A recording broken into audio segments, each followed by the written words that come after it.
discover the natural power of ashwagandha, an ancient herb known for its healing properties. For over 3,000 years, ashwagandha has been trusted to reduce stress, increase energy, and improve focus. Our ashwagandha is carefully grown, harvested, and processed to retain its maximum potency. Each root is hand-picked and dried, then ground into a pure organic powder, ensuring the highest quality. Simply mix 1 teaspoon into your favorite beverage or take it in capsule form as prescribed by a healthcare professional. Whether you're looking to balance your stress levels, boost your immune system, or enhance mental clarity, ashwagandha offers a natural solution. Experience the benefits of ancient wisdom backed by modern science. Trust nature. Trust ashwagandha. Go get this product at blackhotfirenetwork.com at the Sports and Nutrition Store. Good afternoon, family. Grand rising. Good afternoon, good evening. I've not been with you earlier today, so pardon my confusion, but good afternoon, good evening from my end. Hope you guys are having a beautiful day. Hope your day is fantastic, and welcome to another beautiful episode of the Africa Today Show. My name is Joby. To the first-time listeners on YouTube, Rumble, and BitChute, welcome to the Black Hot Fire Network. And of course, ensure you download our app kindly so you can get yourself those amazing supplements on the like of ashwagandha, BitChute, multivitamin, brain and focus, and so much more. And of course, you can only get that on the Google Play Store if you are an Android device user. If you are an Apple iPhone user, or Apple iPhone using a laptop, you can stream through our website's link, www.blackhotfirenetwork.com. Stay connected and stay educated. Karibuni sana once again. And of course, today we shall be talking about America and the West, which have been cast for the crimes against humanity. But before we get into that, as usual, I have my conversations aligned. We shall be talking about Florida, which has plans to end all the childhood vaccines mandates.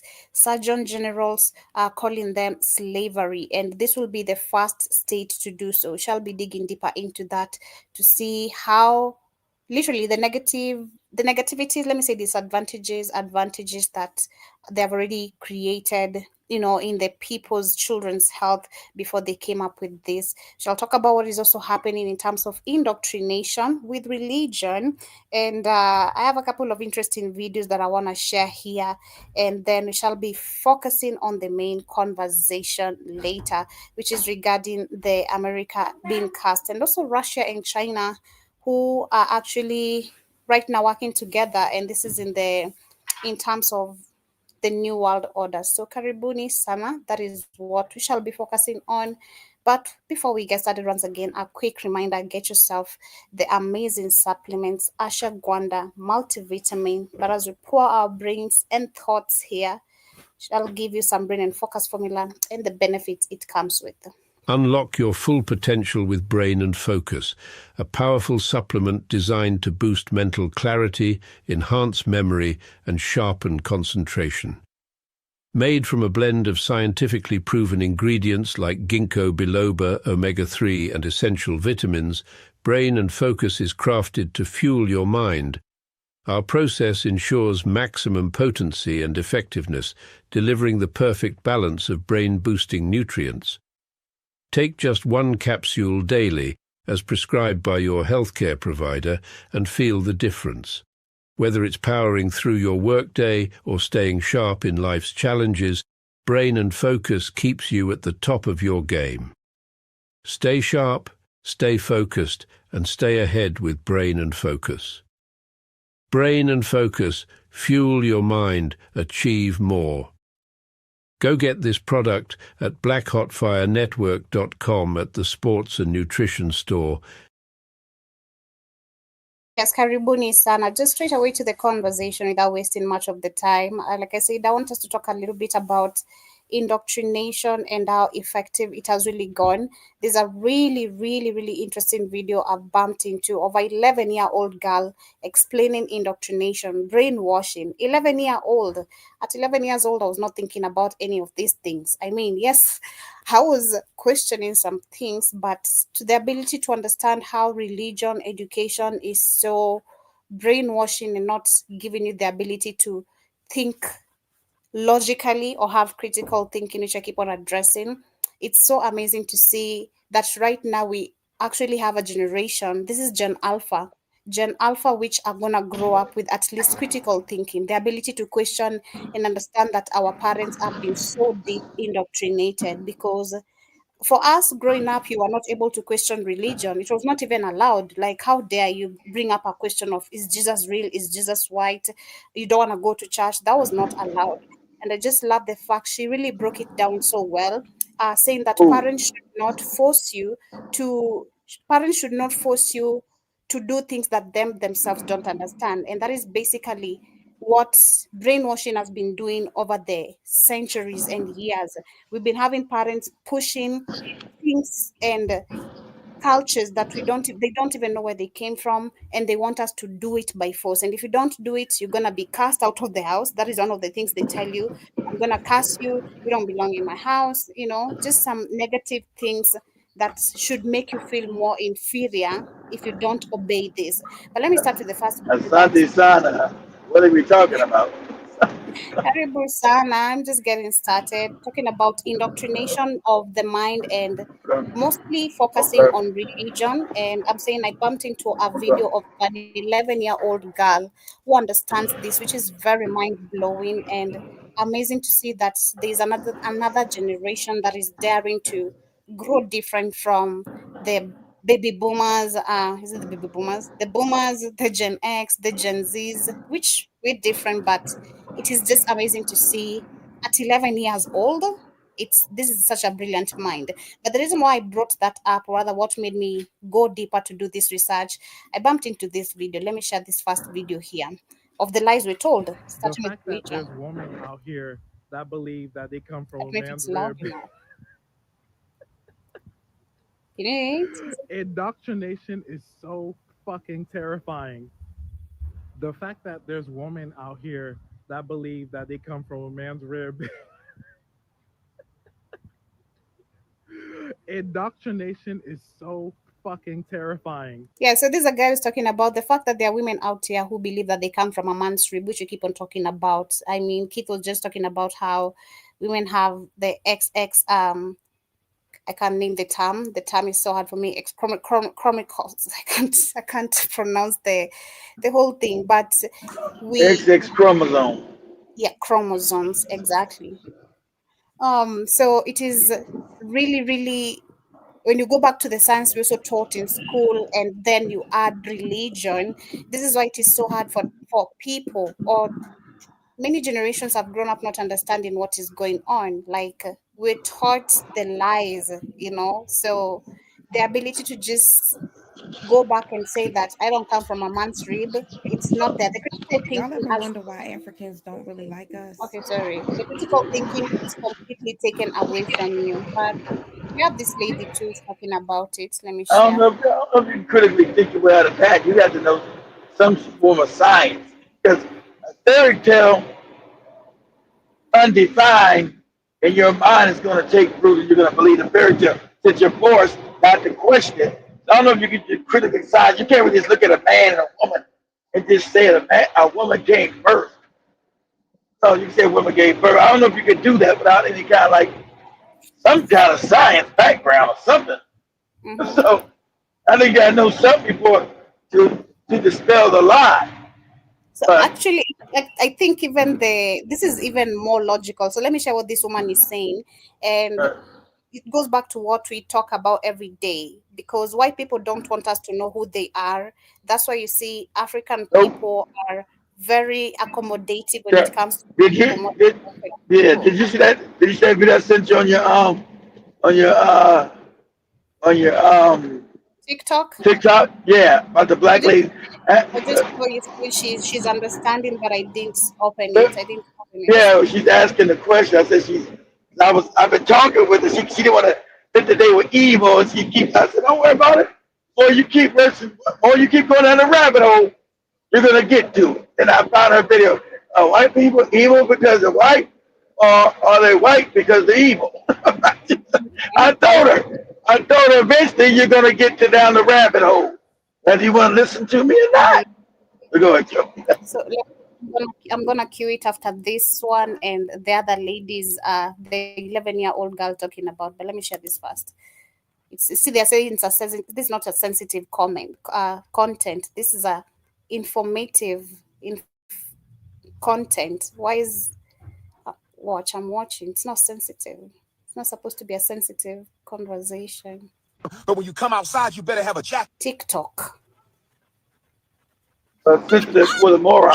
The question you have to ask yourself is, if the colonizers never even existed, why would they want to share with us Africans? Like those motherfuckers hated us so much just because of the color of our skin. They were raping men, they were raping women, they were torturing us for years. They were killing us. As long as you have this skin color, they're trying to kill you. They are trying to take all our resources, but somehow you'd think they would want to be in the same place with us for eternity. I mean, critical thinking, that is just a simple critical thinking that I've never even thought about. Like the fact that you're being told that your heaven is there, and we're supposed to go to heaven with the same race, right? Because it's everyone. It's not just about black people. To talk about indoctrination of religion, it has affected even themselves, their people too. So why the fact that they can't even allow us in their states, coming to America, going to London, going to China, whatever? Exactly. So exactly. How they gonna share heaven with you? Exactly. Because now that goes your critical thinking. That means the religion's a lie. They don't even want to be with you now. So how they gonna be with you in the afterlife in this heaven? Crazy. You'd think they would give their most precious thing to us. Exactly. Like that is just simple critical thinking. But this young lady understands it more. I think the fact she's 11 years old, she's learning. But this was just too much for me to pick from an 11-year-old, because at 11 years, I was not thinking about this. Yes, I didn't like going to church. I didn't like being told you can't wear a trouser at church and all that. There's some things I just didn't like. But having the ability to understand that your parents are brainwashed religiously, this is so super, super smart. I have been told God gives. Okay. Just started again.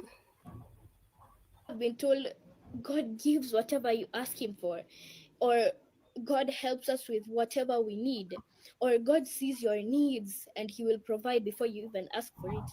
But for me, it's always been about begging, crying, praying, and it's just not right. So there's this prophet, and she really misled my mom. All right, guys, hold on before you continue watching. This is an 11-year-old child. Let's listen to her. This video is going to be lengthy, but I promise you, at the end of this video, you are going to be proud, or you are going to be grateful that you came across this, okay? Let's watch and share. Hey guys, I'm Sama, I'm 11, and today I decided to talk about religion. So, recently, I have felt, let's say, betrayed by God, because you're not betrayed by God, young lady. You're betrayed by the lies. Now you're waking up constantly. You're understanding at a young age what's going on. You're not betrayed by the Creator. You're betrayed by the lie of the Creator. You're betrayed by the lie that you're given because your parents are morons. You would typically not expect somebody my age to be saying such a thing. But today I decided that I was going to come out and talk about the picture that parents give to kids. So, and the funny thing about her age, I was thinking about the same shit at 11 too, man. Sorry, Joe, but I was thinking about this. I had read the Bible inside and out by the age of 11. And by the age, inside and out, and was pondering these questions at age 11. I was, but go ahead. You had read the whole Bible? Yeah, I read the whole Bible by 11. Yeah, before 11. Yeah, cover to cover. Yep. Told you I was an avid reader. Yeah. I was an avid reader. I read the whole Bible probably by the time I was 8 or 9, the whole thing. But did I have the proper understanding and the wisdom? Of course not, because I remember at 11, a lot of things I didn't understand yet, but I read it all. So That's why it gave me a deeper understanding as I grew older that it was bullshit because I'd already read it all. And as I grew in wisdom, as I grew older, in age you're supposed to gather wisdom because of age and experience. So with age and experience, I said, this shit is a sham. This shit ain't real. That's Yeah. because I had already read it and I understood. Yeah, just like you said, critical thinking and logic allowed me to know, man, this shit is bullshit. I couldn't tell my grandmother. She was still brainwashed. She went to her grave brainwashed with that dumb shit. And she's already back recycled with her goofy ass. But go ahead. Damn, at 11, I'm still trying to fathom that. Like at 11, you'd read the whole Bible, like for real. Yeah. 'Cause I remember for me Well, you read whole. at Well, you 13, were I read, reading chapters at 13. So what's yeah, the at difference? 13, You at 13, you I just was reading decided not to before. read. Yeah, you decided not to read the whole thing. You could have read the whole thing. You just reading the same chapter over and over again. It's just It mind wasn't. blowing because It, wa- nobody, for being a young person and being a child, you want to read storybooks. You don't want to read the Bible. The Bible was not interesting for Well, the kids. Bible was a storybook. Hell yeah, that shit was interesting to me. All kind of wacky shit was going on up in there. All kind of Mhm. floods and giants. All kind of wacky shit. I was like, all kind of shit I was learning in that. I said, The, boy, this is some trippy shit. the only thing that made me read the Bible is because number one, I was a little bit of an introvert in primary. I didn't like I being know, around but people I know you were introvert, but why didn't you just why you just read one chapter? Why you just keep on reading? Why did you because just it was keep just read that one boring. chapter? Because Oh, okay. again, I didn't believe in being straightforward all the time. That I have to be just a religious nut. I Okay. believe that in as I grew up, I'm supposed to make mistakes. So that is one thing that made me All confused. of a Like, sudden you knew. what So there you go. So you had a little more. So it wasn't that you didn't read the Bible. You had a little more wisdom.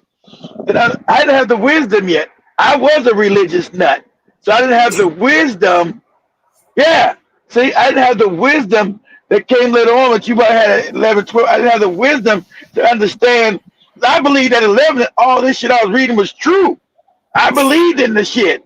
I didn't have the wisdom to understand till later on as I acquired wisdom that, man, this shit is some bullshit. But at mm, that age, oh yeah, I was a religious nut. I told you I was a religious nut. My yeah, brother would tell you that. I was a religious nut. it's just at 11 the whole Bible, and then Yeah, the that's what I other think. books I did. I read I, because I read I, Job personally and Revelation.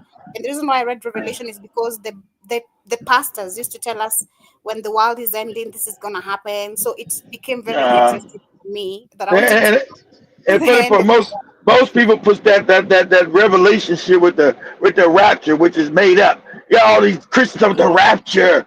The yeah, rapture was only written 150 years ago, you morons, by a Zionist cat with the hat. It's all fake and phony, but now it's in their Christian doctrine because the whole religion's made up. So they even add, they put, and when you get all these goofy other religions popping up, the Jehovah Witnesses and the Mormons, all this other crazy fake stuff, because it's all fake. But as a kid, yes, I was a religious nut. Believe that when a child is born to a family, they must follow the religion of that family. If a child is born to an atheist family, that the child should be atheist, or if a child is Exactly, born young to a lady. Christian family, the child should be Christian. And I do not feel like that is right, because as a child grows up and the picture Supposed to they're figure out given for or the themselves. word they're given does not do what they're being told.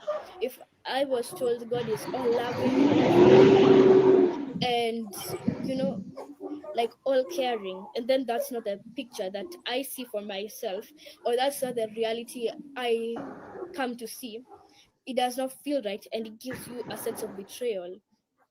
Because if you think about it, Jesus was a Jew, not a Christian. And I'm pretty sure when Jesus was preaching, he did not intend for there to be a religion called Christianity. And I feel like as a child who has been a Christian for 9 straight years, it's betraying, because the picture that I'm given of God isn't the picture that I see for myself. I have been told God gives whatever you ask Him for, or God helps us with whatever we need, or God sees your needs and He will provide before you even ask for it. But for me, it's always been about begging, crying, praying, and Exactly. That's why it's called praying. It's a praying thing. You're not supposed to be. Imagine a God you got to pray and beg for. That's a wicked ass God. Because the God of this illusion is the devil. You're right. That's not the creator of the universe. That's why the religion is fake. But you're understanding that. Go ahead, Trevor. so there's this prophet that my mom had been talking to for a really long time. Like, I think the about the time that I was born, and she really, really misled my mom. It's, in fact, at this point, it doesn't sound like misleading. It just sounds like brainwashing.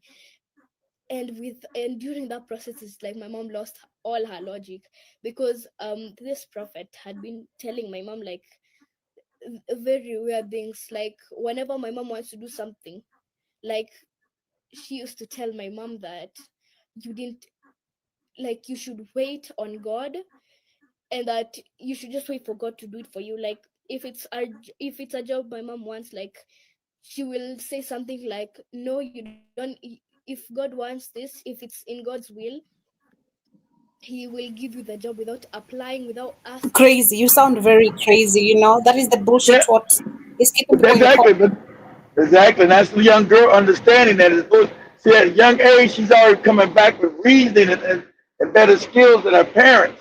And young lady, by the time you become a teenager, you're gonna have a conflict with your mother because you're smarter than your mother. That's just gonna be, you're gonna have conflict with this lady because you're smarter than her, and it's gonna be revealed, especially when you're in your adolescence, and it's gonna be a conflict.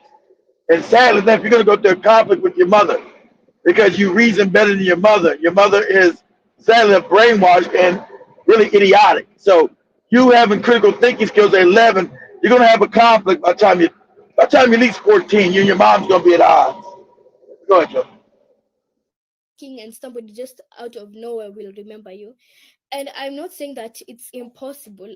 I'm just saying, like, in life, you do need to have your own drive, and you need to have the, the integrity, or the ideas, the logic, to do everything like for yourself, because it's not always that God You has heard to the do little girl just say logic, which Africans you don't have no logic. I don't know where you came from exactly, young lady. Logic.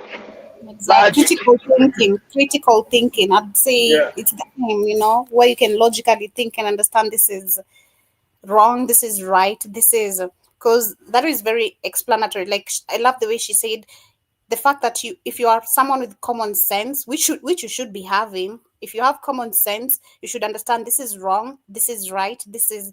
But today there's literally Joey, that Joey, thing. common sense is not common. That's the problem. And recently I actually, like, kind of abandoned Christianity, because the picture I was given, or the picture I was given of God, and I'm not seeing that picture. I felt abandoned, and it didn't feel right. So, like, I think parents generally should not introduce their kids They don't to know the any better. They don't know any better, young lady. I know that they shouldn't because you're smart. They don't know any better because they're stupid. So you don't understand. You're going to give your children what you believe is real, is true. Even though they've done no study, they've done no critical thinking, no investigation. They got it from their grandparents. I mean from their parents, and they're giving it on to you without any kind of reflection or understanding. Where does this come from? Who created it? Why are we believing this? So, truth. So, you young lady, I hope you're strong enough. You're going to go through a lot of, because sadly, you got a lot of people that's going to be around you that are pretty ignorant. Like Jovi's cousins when she came back home asking questions. That's what you're Yeah. going to be around. But you at a young age, I hope you, Jovi was a grown woman. You're a child. I hope you can absorb the the anger and the hate that they're gonna have for you, and the lies and the attacks they're gonna put upon you because you're questioning what's actually real and right, and they've never done that. Mm-hmm. So they're gonna feel threatened by you also being a child, questioning. What do you mean? I'm your mother. You do what I tell you to do. All that kind of shit. Yeah, because like for me, if I attempted to question or go against, especially like she said, you grew up in a family of religion, everything for them you have to do just right. You don't have the right to question a parent. What they say is what goes. So I remember for me, most of the times, if I could raise a question or try to say no to whatever is being said, like this is not supposed to be right. The term commonly used in most of the African houses to threaten you and to shut you up is I'm gonna curse you. You can't disobey your parents. Yes, see, that's what I'm saying. You're caught in complete retardation. I'm gonna curse you. Yeah, because I Okay, mean you it's guys hold on, Joe. Let me say, you guys when Joey's first trip to Tanzania, Dad said he gonna put a curse on her. exactly or to I remind guess, you that I guess because it, you I guess it didn't work. I was reminding you that because that is what exactly I grew up with. So the fact that I was already a grown up doing my life, I've not talked to this person, and because I don't want to send them money, is like I'm gonna curse you. Like, what do you mean? You can't curse anybody like that, Jake. He's affirming it's called he's affirming the negative. So what he's actually doing with the laws of the universe, he's actually cursing himself. He's affirming the negative by saying he's cursing you. He's cursed you. That's why his money was all fucked up continuously. While he's trying to that's why he's trying to take a loan out last year on your name. Just say, hold on, what you doing? Don't be putting me in your schemes. They always messed out. Like, what the hell? But she's very. I just love. I'm gonna look for her and invite her at the studio. I hope she's gonna be given the permission by the parents to come. I'm gonna look for her. This is such a brilliant He's mindset to have. He's Kenyan. Yeah, she's Kenyan. Okay, yeah. See if you can find her. Yeah, I'm gonna look for her. Themselves are unsure of, because if you tell me God is all loving, and then the next moment you tell me that the mistake your parents made, God is gonna curse you to the fourth generation, that doesn't sound like the all loving God I'm being Exactly. It's told. not. And but see, logical, young lady. Exactly. That's why it's bullshit.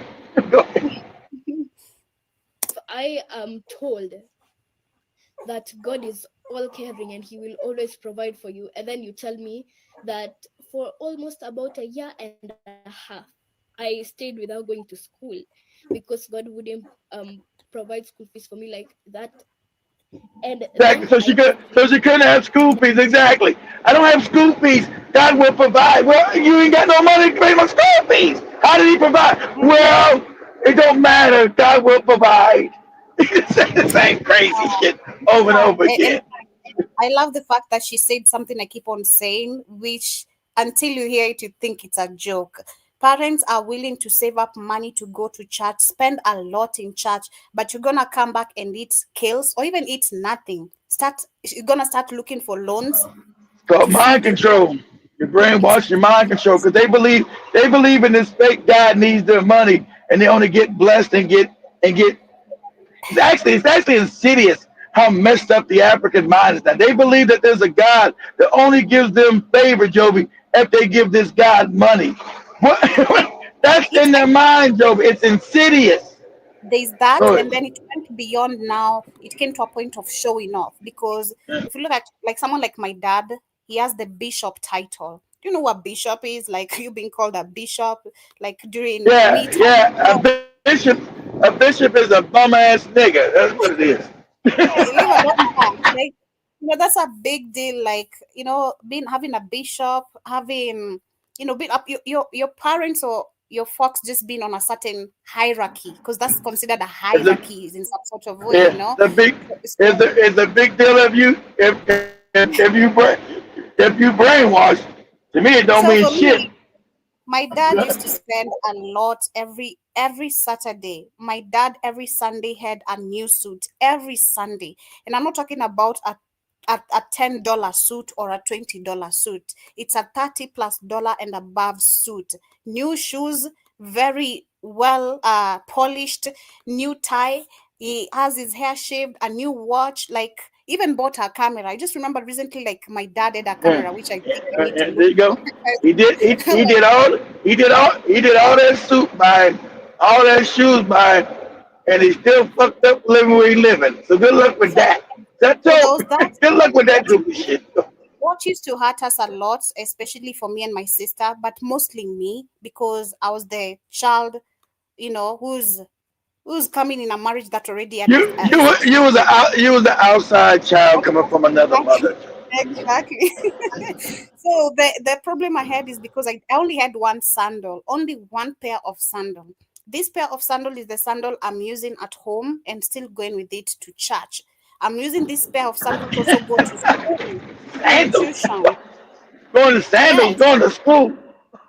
Yeah, like it was like some croc type of sandals. They were plastic.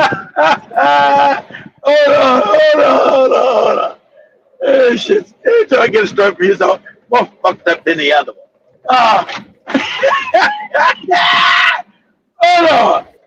You trying to tell me this moron was buying himself shoes, talking about this going to Jesus, but he wouldn't have the good sense to buy his own daughter's sensible shoes. That what you telling me? Like for real, yeah. On my life, my dad had like more than 40 pairs of shoes, but I only had one pair of shoes. That is what I was So how am I getting to this heaven? How am I worshiping this good God and I'm not being good to my own children? You see the disconnect and the craziness? You know all this craziness? What are you talking about? The craziest cat shit. It's exactly like a video I bumped into, which there's this guy was saying our parents.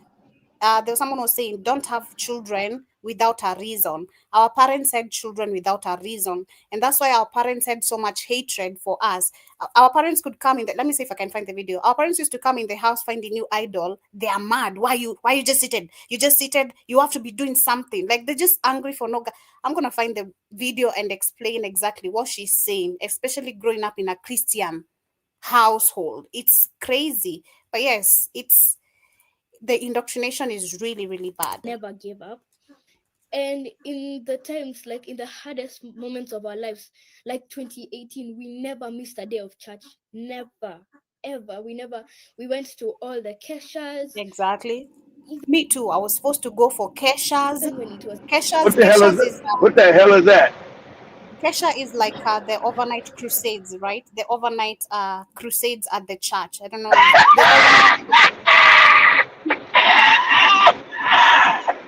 You guys have crusades, right? Yeah, they do. I never been to none of that shit. Yeah, they do. I'm laughing.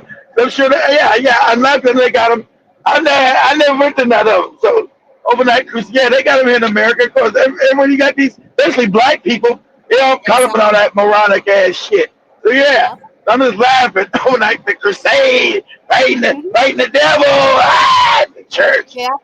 All your time at this church going broke. You ain't built nothing. It's just a lot of nonsense and superstitious craziness going on.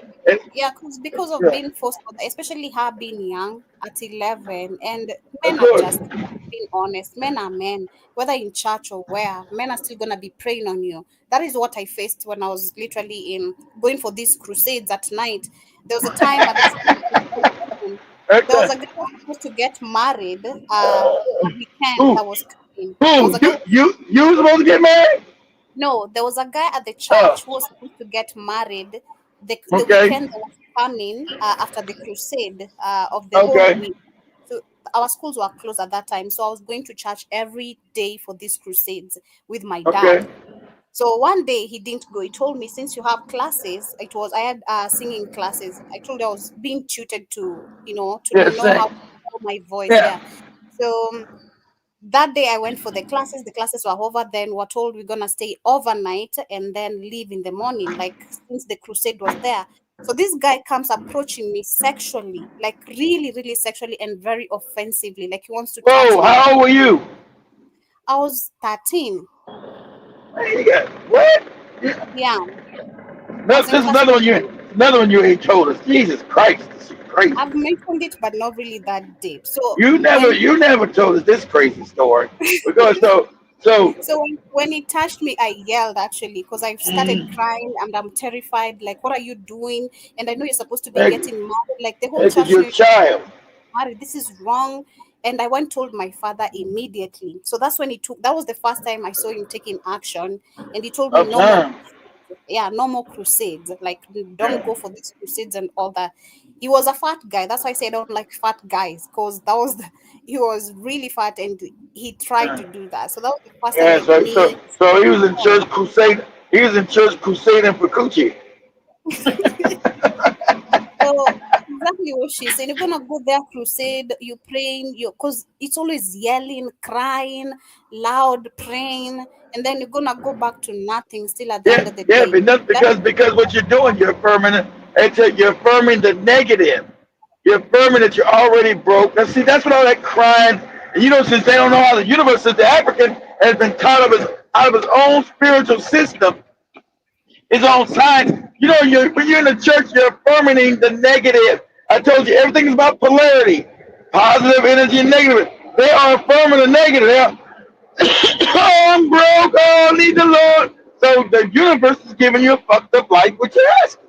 If you're affirming in the negative, and since you don't understand your own science, because the white man told you all your science was evil and wicked, so you stay in poverty and stupid because your science was what was real, what is real.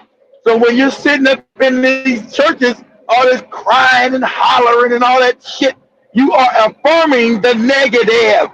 So the universe is giving you back all the pain and suffering that you're crying. Oh, Jesus, oh Lord, oh Jesus. So you're getting the same shit back to you. You're getting the mirror of your fucked up life back to you. But they don't know that Africans tell the truth. They said,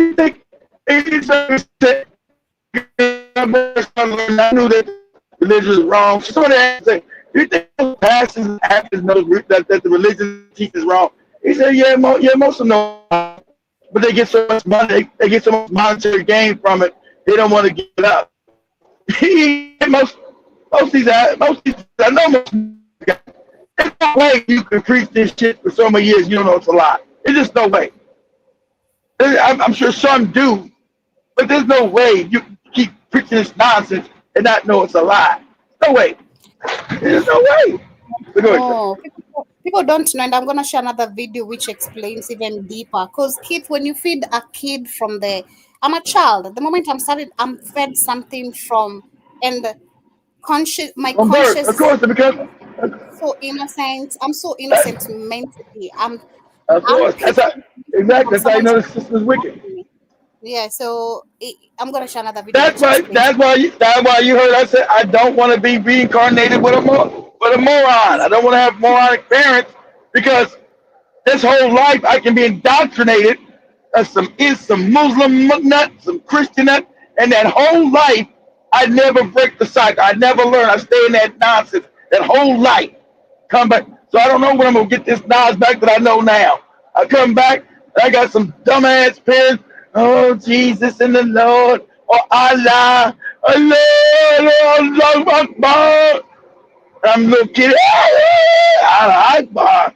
And my memory's still there a little bit. Oh, shit. I'm fucked up this life, nigga. Now, I'm 15 years old talking about Allah and Muhammad, Allah Akbar. Got that goofy hat on my head with them weird ass clothes. Outside, we still went, and we used to stay there, praise, cry, and we still went home to sleep hungry or maybe eat cold food, and I never gave up then. And right now, as I look at it, God seems like a very sadistic person. Exactly. No, Paulson, she's smart. This little girl has great reasoning. Like I told you, to be evil. Exactly. She's able to reason what she's been told would be evil. It would be you praying and all this old shit. That means this God is evil, sadistic, it's evil. At 11, I couldn't reason that at 11. At 11, she's reasoning I know. with common sense. She's reasoning that this doesn't make. What kind of fucked up ass God is this? Exactly. And what you're asking are the right questions, young lady. What kind of fucked up evil ass God is this? It's sadistic. Exactly. Me, I was all colorabitic, young lady at 11. Hey, don't say nothing about the Lord. Exactly. Because I was just even trying to ask myself the fact that she knows this and she's talking about her parents being indoctrinated. What was her parents when she was recording this? I bet she was left to babysit her sibling there, because you can hear a kid, making some funny noise there, because you can't record this in anyone's house, not your parents. I couldn't even do a Snapchat in my dad's house. Your Snapchat. God is all caring, but still curses to the fourth generation because of the mistake of your parents. So being born as a third generation person, you do not know what your parents did, you do not know what your grandparents, great grandparents did, but you're exactly their mistakes, like you didn't know about that you couldn't control, or being told that maybe somebody like Hitler maybe repents last minute before he dies and he goes to heaven, but somebody who is currently struggling and maybe stops believing in God, they will go to hell and burn eternally just because God couldn't do what he promised to do, and that is not fair. And being you're reasoning because it's a lie, young lady. Exactly. So how can Hitler, who killed all these damn people supposedly, then he gets to say when he dies, oh, I believe in Jesus and I repent, and he gets to go to heaven. You, on the other hand, did good your whole life, and you like, man, this thing, this guy never served me. And all of a sudden, because you say that, you go burn in hell. Because it's a lie, young lady. That's why it don't make sense. It's stupid. That's why. And you understand. You're 11, you're figuring your way through it. It's stupid because it's a lie.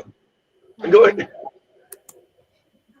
And us, when we have jealousy, because it's just a natural human emotion, exactly, we will go to hell to burn eternally.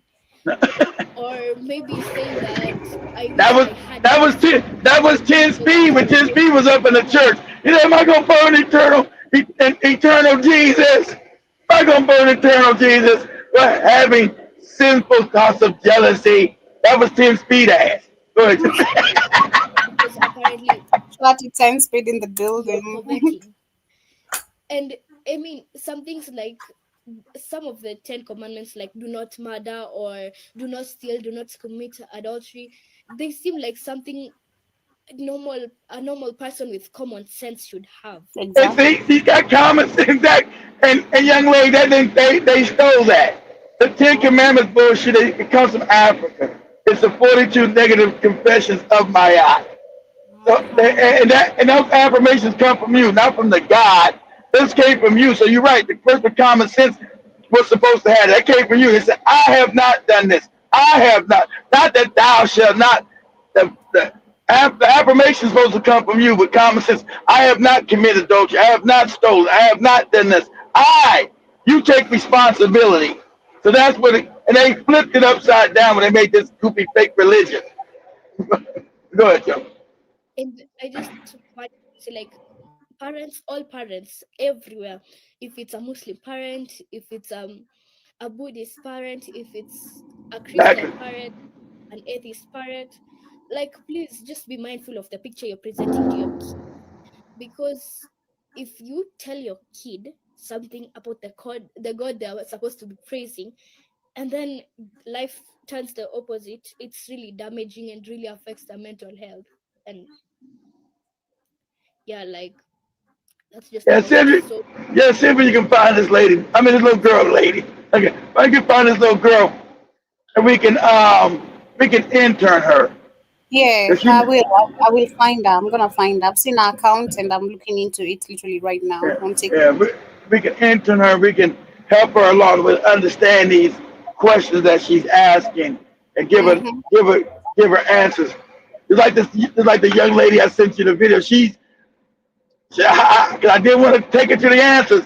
I don't want nobody to tell me about them not having any souls. I don't want to believe none of that. Now she's already. I said, okay, I'm not going to tell you that. I wrote in the car, I'm not going to tell you that. I said, but what you're learning is going to take you there anyway. She said, Yeah, she said, I've queued that video. Right. go ahead, Jim. I've queued that video, the one you shared on TikTok too. So I'm gonna share it because it's related with it. I do feel Yeah. like God is sadistic. He's always waiting for the moment to just.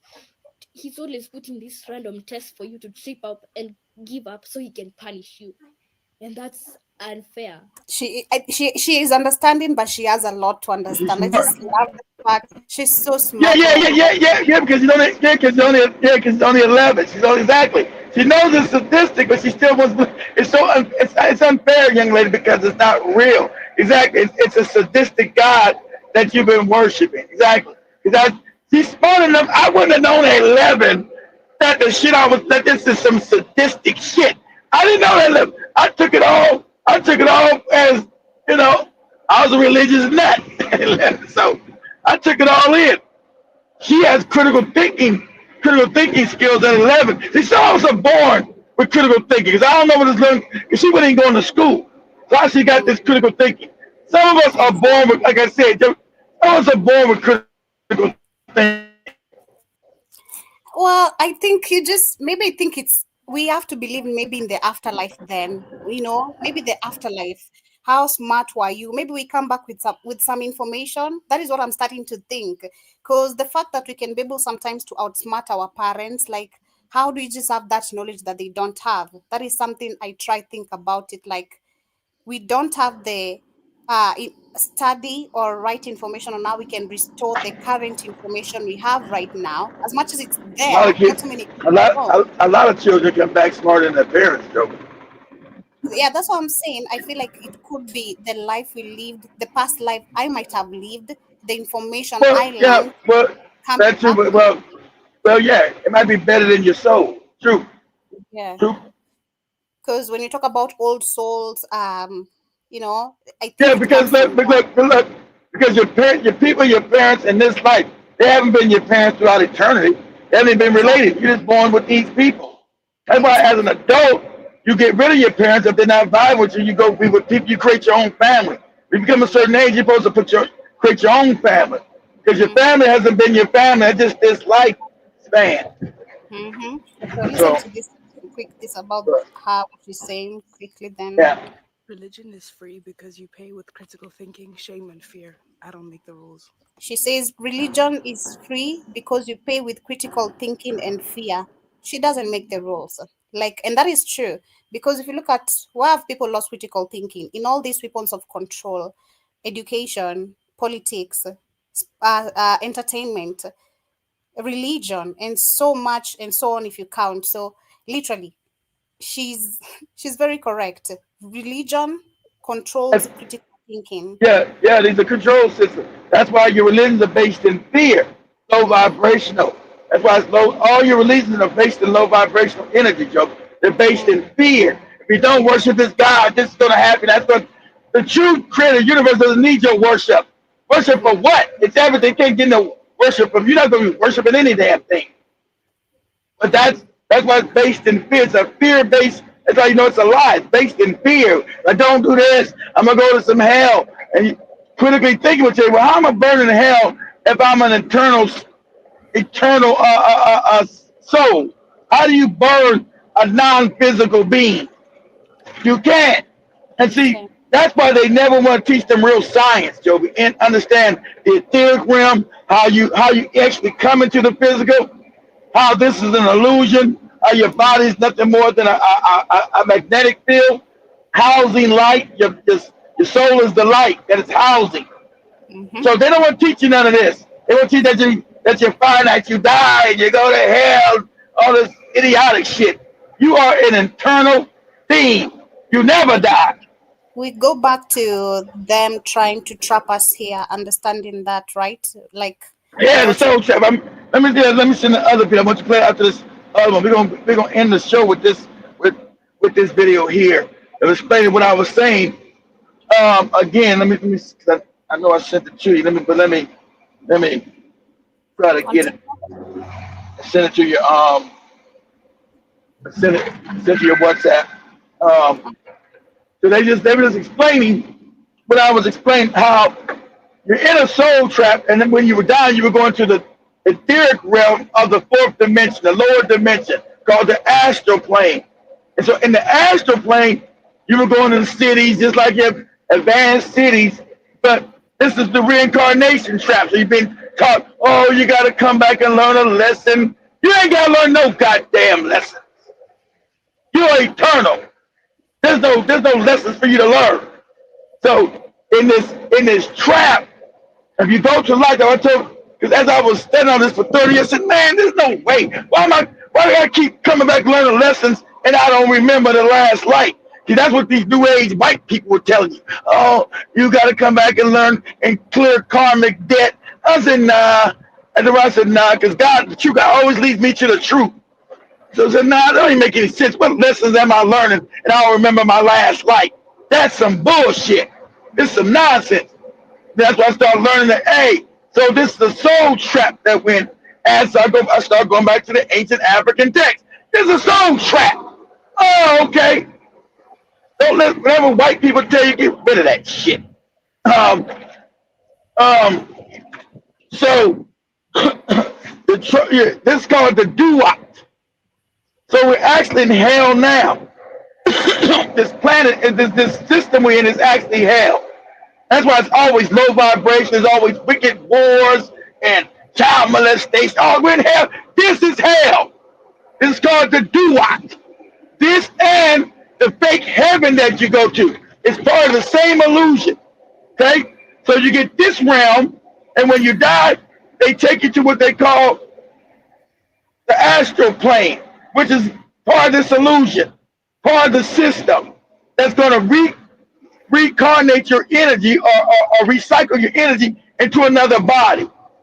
And so a lot of people have been able to astral project to what we call the astral realm, right? The lower fourth dimension, which is an illusion. And they will see all these dead people waiting to be recycled, waiting to go back. They were in physical, they were waiting to get recycled, going along saying, oh, you got to do this in your next life. See, this is where you didn't go right. This is where the judgment shit came from. You're never judged. You understand that? You're an eternal soul. You never get judged. Judged on what? There's no beginning, no end for you. You never get judged on shit. I don't care if you led a fucked up life. But usually when you leave a fucked up life, your vibration's all messed up. So you gotta get your vibration right to get out of here. But not based on how good you've been and you're a monk and all that shit, you get stuck back in the same trap. Because this entity, as the Africans term, the Dogons of the Africans, is feeding on your soul, your energy. Outside the body, you're just waves of energy. Your body is an electromagnetic field housing the energy. Your body's not who you are. You are nothing but light vibration. That's why you can see a soul leaving the body. You can see it. Boom, when your body dies, a little ball of light comes out. That's who you really are. Balls of light, balls of vibration and frequency. So this thing set up this trap around the earth, a magnetic field, just like your body's a magnetic field, because it feeds these low vibrational entities, called the archons, feed off your energy. Okay? So now you're going through this, now you got this light opens up, right? This light opens up, you're like, and so whatever you believe, let's say you're a Christian, like she said, they'll show you punk ass fake Jesus. Or if you're a Muslim, they'll show you punk ass Muhammad. Or whatever goofy crap you believe in. Come here, son or daughter. Come to the light. And you'll get sucked in that light. And you'll get took to the lower version of the astral realm, right? And so now you'll sit there or stand And like they said, every chose the city's there. You've been a city waiting to get judged. But it won't be evil. It's just you're the reincarnation. So they'll sit there and say, I'm your spirit guide, Joby. Come on, you don't need no fucking spirit guide. There's nothing in the universe higher. Make sure you understand this. There's nothing in the universe higher than you. But you get caught in all these hierarchies, these stupid religions. Oh, my spirit guide. Fuck a spirit guide. Fuck a spirit guide. So that's all the white people. My spirit guide is one of these archons, one of these demiurge motherfuckers. Right? So they'll suck you up in there, and then you be up there getting your life review. Remember they tell you about your life review? That's why I was reading all them books with them all them white people writing about the soul. I said, nah, this don't sound right. They're up there with a review and say, well, you got to go back and change this in your life. Go back and make this right. You did this wrong. Go back and do this. I said, well, how the fuck am I going to know all this? As soon as I go back into another body, you wipe my memory. And I'm leading another life. I'm some Brazilian motherfucker speaking Spanish. I don't know no fucking Keith no more. That's the past life. Now my fucking name is Jose. I'm Jose this time. I don't know. Mexican. Mexican.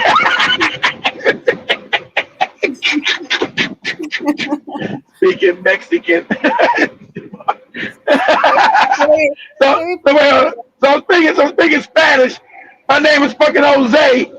So I'm caught up in the church. I don't know shit who fuck shit Keith was. That life is gone. You understand that? So, whatever you do, you don't go back to that life. You make sure you vibrate high enough when the body dies. People usually know when they're gonna die, at least like a week or 2 weeks. Make sure you make sure you're not afraid. Don't fear nothing. There's nothing to be afraid. You are an endless being. That's why I don't fear shit. You're endless. So when you die, these enemies are going to come to you, try to put you back in the trap to recycle your ass because they live off your energy. Okay? They live off your energy. So they're going to come back and try to recycle your energy and make you, oh, Joby, come on back here. See the things you did wrong in your life. You didn't love your little sister enough. And he was like, well, she ain't my sister. I'm dead. But we said in that life, she was your sister that life. Did you care about her? Oh, I see. And they keep saying, yeah, okay. And they toss your ass back in another body.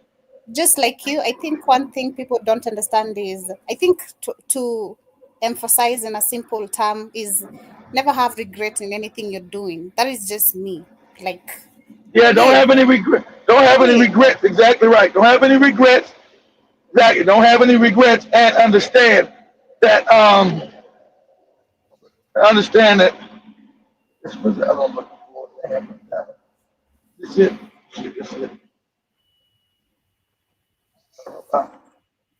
Okay, okay. Let me send this one. Should I play this one or should I drop it? No. I want you to play that one too. Hold on. Send this one to you right there. Okay. Okay, so I want you to play that one too, Joe, because this young lady's learning because she's asking questions. Like I told you, I talked to her in the comments. She's like, I don't want to say nobody's good or evil. I don't want to believe, because she didn't want to believe in gene splicing. She's on a journey, and I love it. I said, it's okay, I'm not going to push you along, but where you're going, you're going to end up there. It's okay, well, let me go myself. I agree. I said, okay, cool. I said, where you're going, that's where you're going to end it. I told her about gene spike, and she's trying to say, where do white people come from? She's asking questions about Neanderthals. I said, well, they got no mitochondrial DNA. So the thing that they were here is a lie. She's understanding that everything you've been taught is a lie. Because the only people that's been here forever is an African woman. I got to give her credit. She's going back through all of it. And his leads are here, and that's why she's fucked up right now. So she asked the question in this video, are white people bad because they're white? Or are they white because they're bad? Go ahead and play this. Okay. Because they are pale, or pale because they're evil? So case A, Pell equals evil. If Pell features are engineered traits, then their bodies were literally created with a bias. So fragility, fear of sun, high aggression, low grounding. The evil flows from the physical disconnection. Case B, if they are the evilness equals the pale skin, if the alien or parasite consciousness first seeded itself, its inward disconnect from source manifested outwardly as pale traits, skin, eyes, hair. In this example, pale skin is just the body advertising the inner spiritual severing. So either way, the pale phenotype equals symptom of disconnection. Are they evil because they are pale, or pale because they're evil? So what she's come to understand that this is the spiritual parasite created white people to house themselves inside of it. And yes, I told you was gonna get there. You're getting there, and I know it's fucking you up in the head. Yeah, yeah. Because you're already in the now you went from the science to the spiritual aspect, which is one of the same. Did this parasitical energy create these beings to house the evilness inside of it? Oh, yeah. I'm going to come back and write your comments again. I said, bingo. Tell me you don't want to believe it. Too bad for you. But anyway, so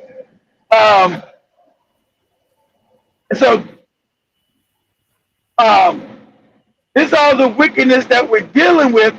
That's why this is not a realm by the Creator. This is as your ancestors, sir. This is part of the universe that's been coordinated off by this wicked, what she's calling a wicked parasite, by this wicked demiurge known as Rogo, Yahweh, whatever this goofy motherfucker's name is, Jehovah, whatever. So as I was talking about the astral plane, yeah. I put Joey play the one I just played. I have Joey play the last one last of the little white Arab guy. So play the one I just sent you, Joby. Okay. On your WhatsApp, the last one. So explaining to you what the soul trap is. This is all white people taking your information and just regurgitating it back. This is ancient African science.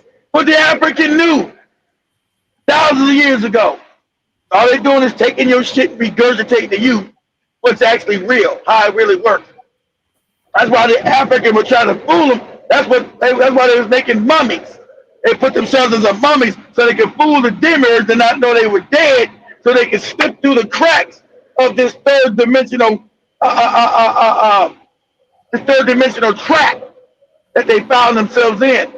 That it wouldn't show that they had already died. That's why they were making themselves as mummies to fool this fucking demiurge, so they can break through the duat. And that's in all their writings.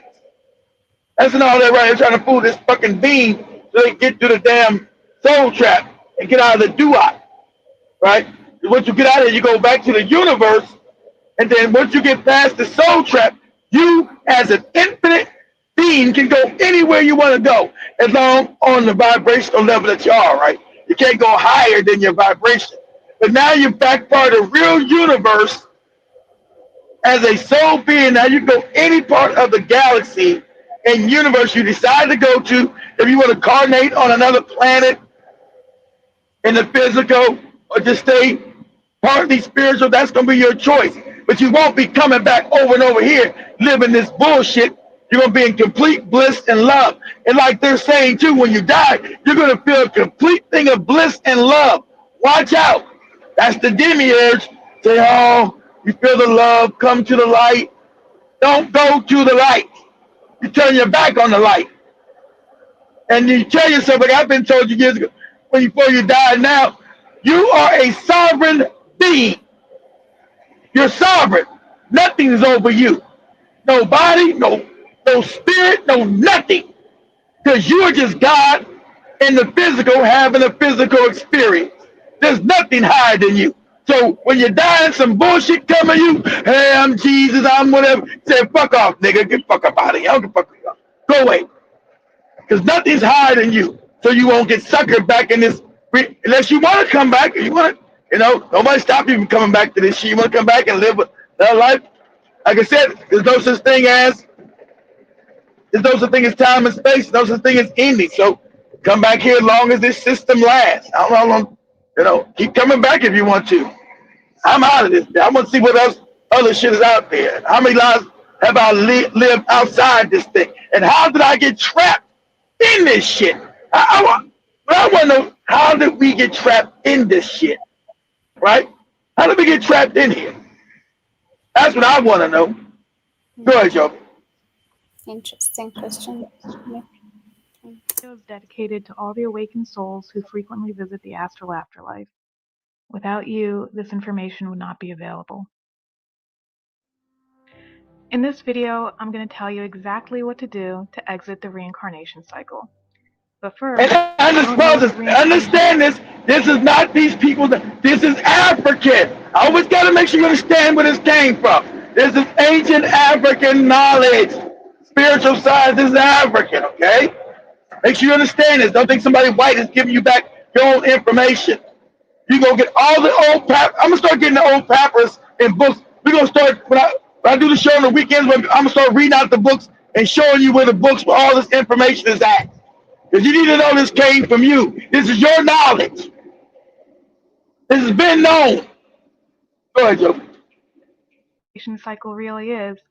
Please watch my video, Reincarnation is a Trap, The True Purpose of the Tunnel of Light. The link is in the description. So, let's begin. Step 1. You guys know I've been teaching this for 10 years. When you take away this dense vessel we call the human body, what we are left with is pure awareness. We are simply a state of being aware. This state of awareness is a powerful creator God that originated directly from Source, the source of all creation, the real universe. Black people are that. Whoa, no, not all. Sorry. These entities work hard to make you forget how powerful you really are. Exactly. Just look at everything they have to do to deceive you into thinking that you have no power. They do this because they know once humanity wakes up, it's game over for them. Declare your sovereignty. These entities use soul contracts to trap us. However, these contracts are almost always made deceptively, so oftentimes the person isn't even aware that they have a soul contract. Therefore, you must declare all soul contracts null and void. It is important to set the intention daily that no one can interfere with you upon bodily death. Make it very clear that you are sovereign. Try to assert this every day. Write, "I am a sovereign being," or whatever mantra that asserts your sovereignty that resonates with you the most. Write this down over and over again so it seeps deep into your subconscious. Another way for it to enter your subconscious is to tell yourself that you are sovereign first thing upon waking up, or while you are falling asleep. This is when you are most suggestible. Visualize an impenetrable force field that surrounds you. Remember, your imagination is your power.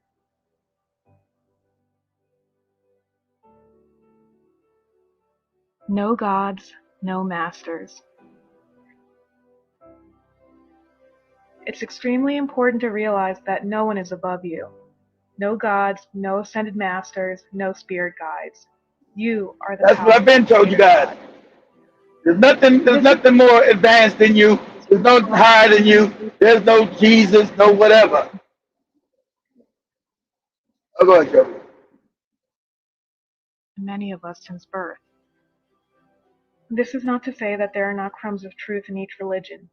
But since most religions involve giving your power away to a higher being, or promote the idea of karma and needing to reincarnate until you, quote-unquote, get it right, they must be left behind. It also involves leaving the New Age idea of spirit guides behind as well for those who don't follow mainstream organized religion. Do not give your power away to anyone or anything.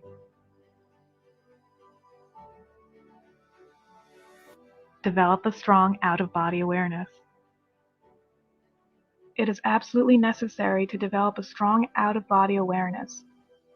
You must familiarize yourself with the dreamlike state of the astral realms to avoid being manipulated. To do this, it is necessary to practice one of the following: astral projection, lucid dreaming, or deep meditation. And this is so upon bodily death, you are fully aware of what is happening. Keep a dream journal and learn how to control your dreams.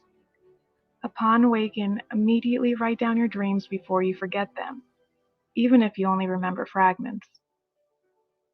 Learn how to astral project. Going into the astral realm and familiarizing yourself with it will allow you Hey, pause this. Pause it. Astral projection, pause it, Joby. Pause it. Joby, you're right. Pause it. So astral projection is when you live in your body, guys. We know this is real. Like I told you, the CIA has already told you this is real through the Gateway Protocol. And the only way you learn to leave your body, you got to raise your vibration. Stop eating much meat, no alcohol, no liquor, drugs. You want to eat as clean as possible. No sodas, water. You want to raise your vibration. What you raise your vibration, what you're doing is, remember I told you, your body is a magnetic field. Raising your vibration allows you to cut through the magnetic field of your body and allows your soul state to leave the body. So when you learn how to raise your vibration through discipline, that means no jerking off, no releasing any of your sperm, no nut loss. Okay? That's your soul energy, that's your chi, that's your prana. As you raise your vibration, your soul state is able to now move out of the magnetic field, meaning your body, allowing you now to astral project. Now you can go into what they call the lower fourth dimension. Now you can see you can take your ass to the recycle stage. I read a lot. Shout out, I forgot that one black woman. She had me laugh because she was a Jesus nut and realized that she found Jesus wasn't real when she astral project. So you'll leave your body and you'll just tell your mind, take me to the reincarnation area. Take your body's gonna take it in because it's gonna take you with. And you're gonna see the fake heaven, all the motherfuckers that are already dead. Because no such thing as death. They're just in spirit form, right? Their bodies, no such thing as death. They're just in spirit form, getting ready to be reincarnated. So you've had these other individuals that astral project themselves up there and see that, wow, this kind of heaven is this. You know, they go to major cities. You know, they got major cities. You walking around, you got people being judged, get ready to be reincarnated. like, damn, you can't leave this place? No. You about to go back into another body. So that's always the crazy thing, and that's what she's saying. Learn how to do this so you'll get familiar with when your body really dies, so it won't scare you. Get familiar with doing this so when the body does eventually give out and your body is and you release from the body completely as a soul, you won't be scared. Because if you release from the body, then you don't know what's going on, you're scared, and that light opens up and somebody say, oh, time to come home. We're like, okay, time to come home. And you act your ass up in that damn city, getting reincarnated, coming back in another body to another dumbass parent. Right? So you want to start practicing this. So as you raise in vibration, you can leave the body. And it's all in the Gateway Protocol that the CIA did. I mean, I never tried to, because I'm not disciplined. I haven't raised my vibration. I got to start doing it now. And I still like eating meat. I don't drink as many sodas no more. I don't drink as many sodas anymore, but I've been eating some ice cream, which is bad, but if you want, but try to get as disciplined as possible Raise your vibration, because all your body is just a housing of your soul. So your body is just a magnetic field. That's why when you go across the carpet, you can shock somebody. It's just a magnetic field. Your soul is housed in this goddamn thing. You know, because your body's a trap for your soul as well. Because you're lower in vibration. That's why your body can house your soul. Your body is a lower form of vibrational magnetics. That's all it is. If you ever raise your vibration, your body would not be able to hold your soul. You slip right through your body. Go ahead, Joe.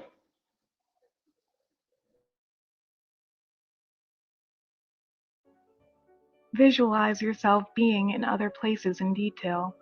Visualize yourself flying. Nurture your imagination.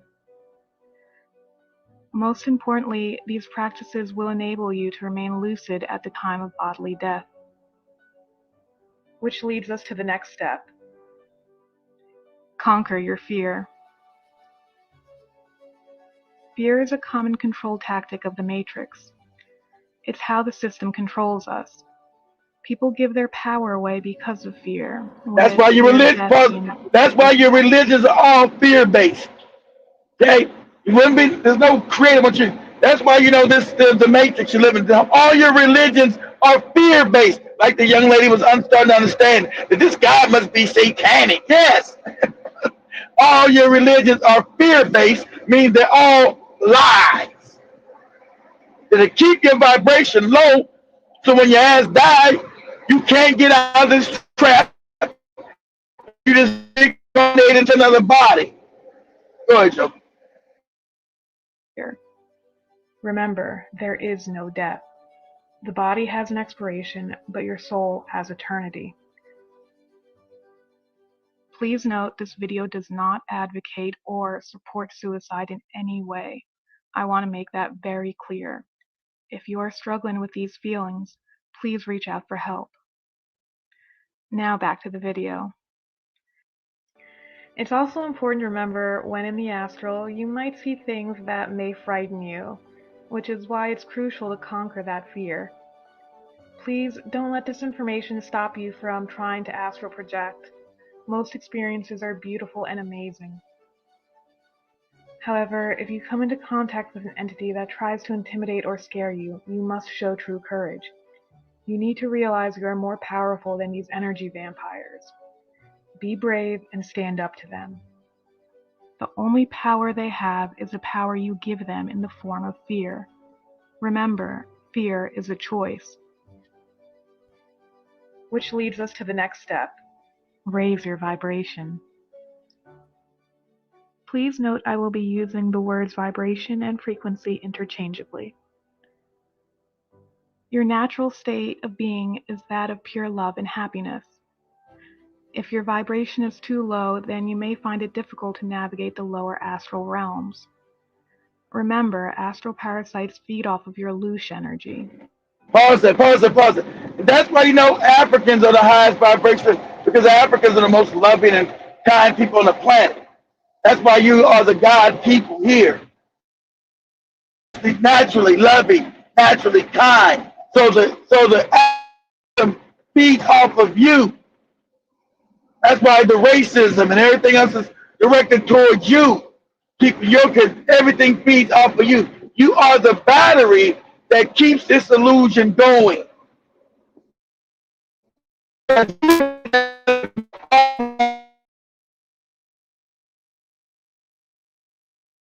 Nature. If you were left alone as that's your nature. You understand that? You come straight from the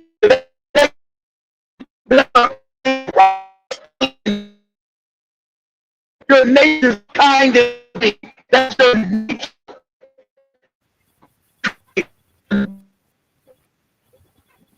You're breaking, Keith. That keeps the illusion going. Oh, go ahead.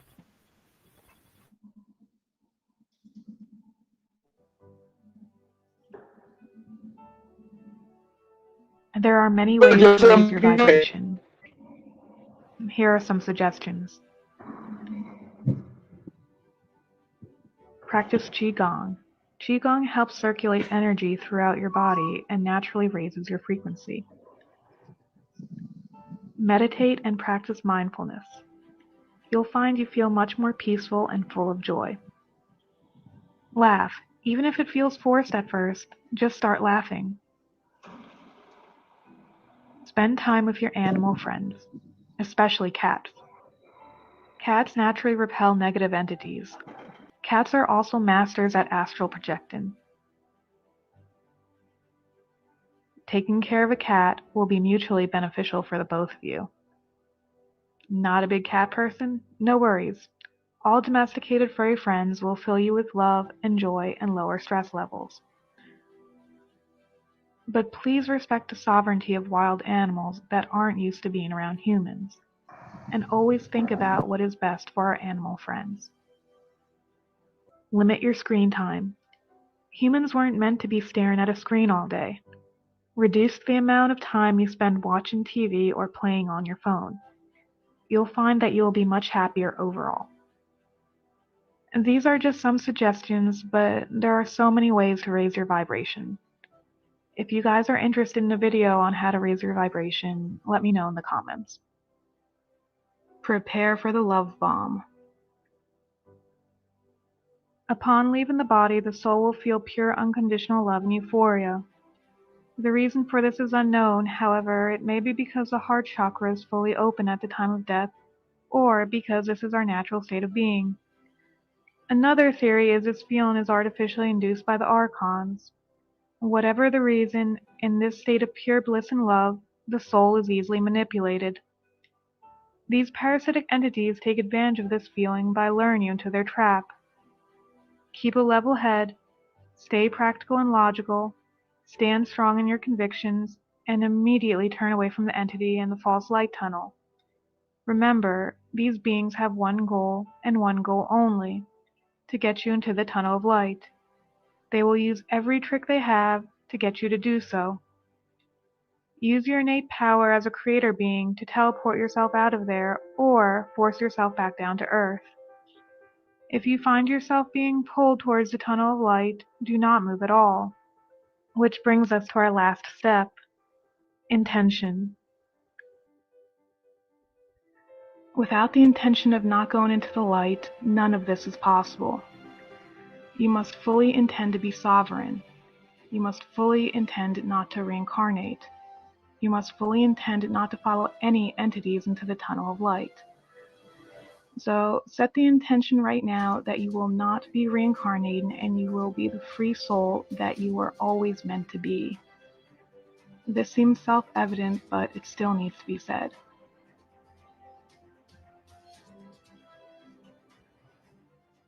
Troubleshooting and frequently asked questions. In this section, I'm going to go over some frequently asked questions I've seen asked and any other issues or soul traps you may encounter. This information comes from researchers Robert Monroe, Wes Penray, and first-hand accounts of those who have astrally traveled to the astral afterlife. I will also be linking relevant reading materials in the description below.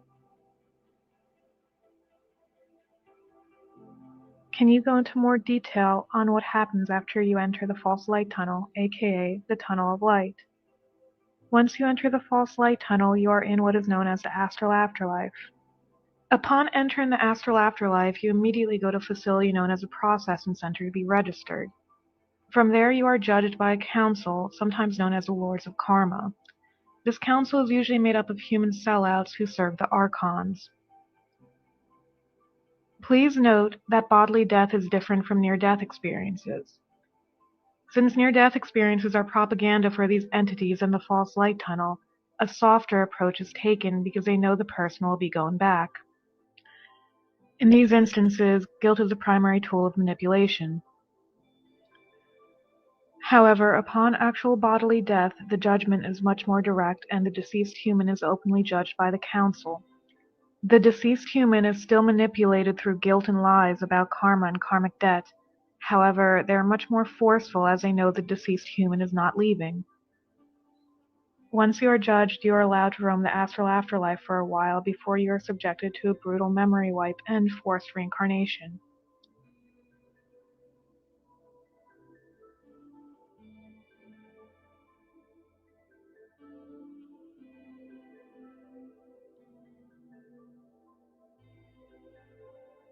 The astral afterlife has modern cities and towns just like we do here in this dimension, except it's far worse. The astral afterlife is a free-range slave farm, and all deceased humans are subjected to brutal martial law.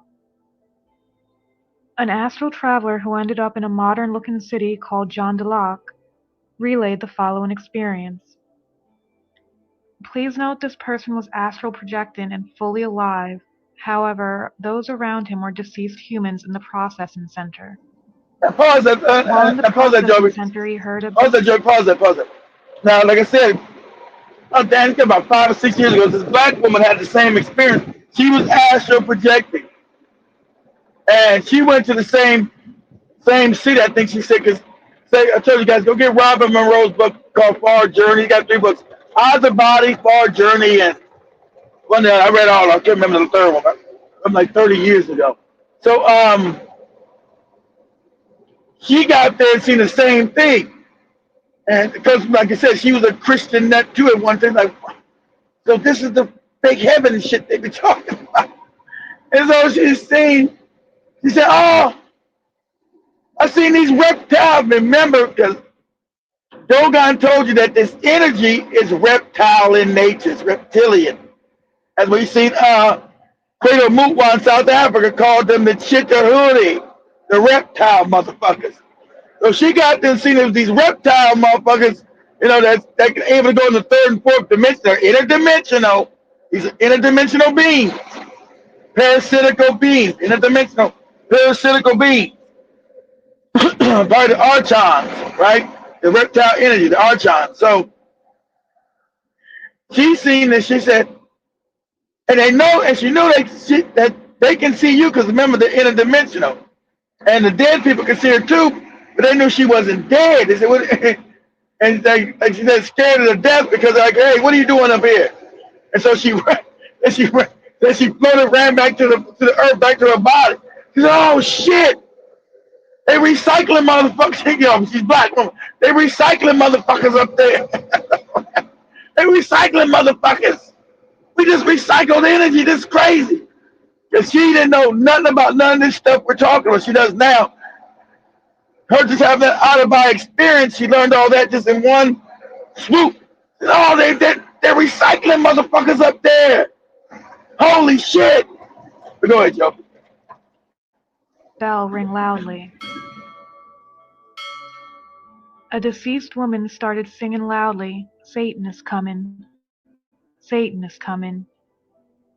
He could tell the woman was terrified and doing this to warn others. All the deceased humans immediately dropped to their knees with their faces submissively facing the ground. A recently deceased young man who was next to him was new to the processing center and the astral afterlife. The young man just stood there looking scared and confused, having no idea what was going on. A group of reptilians then walked in, and it became clear the deceased humans were obsequiously bowing to them. This experience is similar to an incident that researcher and pioneer in astral travel Robert Monroe had. Robert Monroe also described Pause that, Joe. Remember, Bob Monroe is the protocol that the CIA got control of when he was writing all this down. So he was writing this down, the CIA contacted him. They wanted to know how was he doing and was this all correct and everything says true and exact. And so Bob Monroe said when he left his body, he being white, he can't get out of here. They can't go through this goddamn illusion. Right? Unless they got some Moorish blood. Some of them, a lot of white days do got Moorish blood. I don't know which ones got it, but it's like 10% of them. It's not wicked and evil. But anyway, all right, so he went to the same place. He said, oh shit, what is this? As he was astral projecting. Oh shit, what is this fucking place? And so, and I heard a lot of people had the same descriptions of this place. But the black ladies was the funnest. She said, oh, these motherfuckers are these motherfuckers are processing motherfuckers up here. Go ahead, Joe. In one of his travels in the astral realm. By his descriptions of the city, it is believed he was also in Jandalak. He recounted the following horrifying experience. While in the city, you heard loud trumpets start playing, and immediately everyone around him lay face down on the ground with their shirts pulled up, exposing their torsos. A group of reptilians then entered the area. He was describing the astral afterlife. And pause it. And so remember, she's talking, remember the little black girl Joe showed up talking about the parasitical entities? Those are the reptiles that the Dogon and the Committees and the Sudans talked about 10, 20, 30, 100,000 years ago, and all the papyruses. That's what they talked about. This parasitical energy that created this illusion to house you in here to keep feeding off your energy, because they are disconnected from true source. That's why you got, I am a jealous God, I am a vengeful God, I am all wicked, all that wicked shit in your Bible, in your fucking Quran.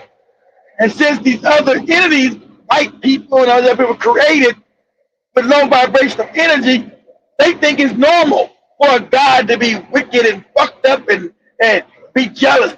That young black girl, since she's from the source, she's from true source. So in her mind, she's already able to logically think this shit don't sound right. I don't know what it quite is, but it ain't right. This God sounds wicked and evil. Because it's not God, and it is wicked and fucking evil. That's why she can understand it, because as a vibrational level, she's higher. Right? So she can logically, like, this don't make no sense. Because she caught in a soul trap. That's what this is all about. That's what she's trying to work out as an 11-year-old child. Because the soul is saying, something's fucked up here. Something don't ring true. That's her soul crying out. Something is fucked up. Something I don't care what my parents are saying. Something don't sound, something ain't jiving with me. This shit don't sound, this shit ain't jiving. Her soul's crying out. No matter how many lives she's lived, because she's a little girl, but she's lived many lives in this fucked up ass matrix. She's been old, young, and her soul is crying out. There's an awakening happening with her, but something's fucked up. But go ahead, Joe. Reptilians had entered the area, and humans submissively bowed to them. The SoulNet, aka frequency fence. According to the Wes Penry papers, there is a SoulNet or frequency fence that keeps souls from leaving the Matrix. This grid around the planet is designed to pause it, Joe. Now, Wes Penry, I can't even find that guy. He said he was going to hiding because he said they were working toward the singularity. And he said, you can't even find Wes Penry's papers no more. He said he was going to hide right before COVID hit. He said, all this shit with these evil ass archives is heading. I'm going to hide on I'm cutting phone lines, everything off. I'm going to live in the wilderness somewhere. So you won't find Wes Penry shit nowhere. He didn't, I don't know if he's dead or alive. He didn't cut himself off from the, he said, we're getting too close to the singularity. They're trying to work, because remember, now that you're waking up, they're trying to put your soul into a robot where you'll never die. They want to get rid of the illusion of you coming back and forth, because they're starting to lose too many people out of the soul trap. So now they want to put how's your consciousness. Remember, your body is fake. It's just a magnetic field. Now they want to find a way to house your consciousness in a robot. You know what it's all about. Machine, they want to merge your consciousness in a robot, so your body, so now you'll never die, because the robot body doesn't die. So now you'll never get out of the illusion. You'll never break free, because the robot body doesn't die, right? So you don't got no chance to die and your spirit leaves and you go through the trap. Nah, your soul is now housed in a robot. That's what the transhumanism humanism thing is about. They've been losing too many of you niggas getting out of here. Too many of you Negroes waking up and figure out what's going on. So now they want a more man-mind machine. They want to house your energy into a robot. And so remember, your ancestors that wrote the Bible, they were telling you truth with prophecy. Not that it's a real book. You were supposed to be, as you raise in vibration, you were supposed to get the truth out of it. That's what she was saying. There's some truth in all religion because they all come from ancient African science. And so the part in the Bible in Revelation said, you'll pray to die, but death will never come. That's you being housed in a fucking machine. Your soul being housed in a goddamn robot. So you'll pray for death, and death will not come. Because they trying to make sure you don't never leave this. Remember, without you here, this illusion collapsed. And all these parasitic beings died. They got no more energy to live off of. So this is a farm, right? This is a farming area. You've been getting out of the gate. You're the cattle. You're the sheep. You cattle been getting passed outside the gate. So how can I keep you motherfuckers? That's the guy she's talking. This is what he said. You motherfuckers have been getting out of the gate. How can I keep my farm without you guys leaving the gate? So I'm going to create robots and house your energy inside of a robot. Because a robot don't never die. And you'll stay in a robot forever. Just feeding me energy from your soul. You'll never get out of that robot. Go ahead, Joby. I'm leaving. Certain awakened individuals have been able to put holes in the frequency fence, making it possible to escape through these holes. However, these holes are constantly being repaired, so finding them can be tricky. I can do a whole video on the SoulNet theory if you guys are interested. Being black, let me know in the comments. Being black, you don't have to look for the holes. Raise your vibration, you go straight through it. Your vibration is too high for it to snare you.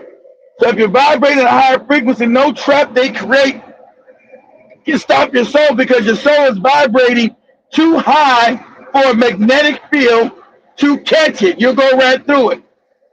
You'll go right through the shit. Right through it. Go ahead, Joe.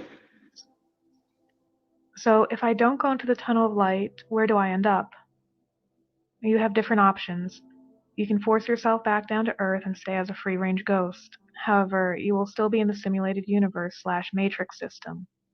As a free-range ghost, you can stay on Earth if you choose, or you can look for the holes in the frequency fence, aka SoulNet, and escape through one of these holes. Wes Penray postulated that escaping through one of these holes leads to the real universe, where we are all originally from.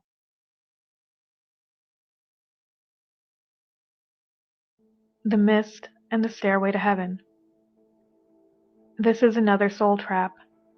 Those who experience traumatic deaths, or those who have no out-of-body awareness, end up, quote-unquote, waking up on a stone slab in a foggy area known as the Mist.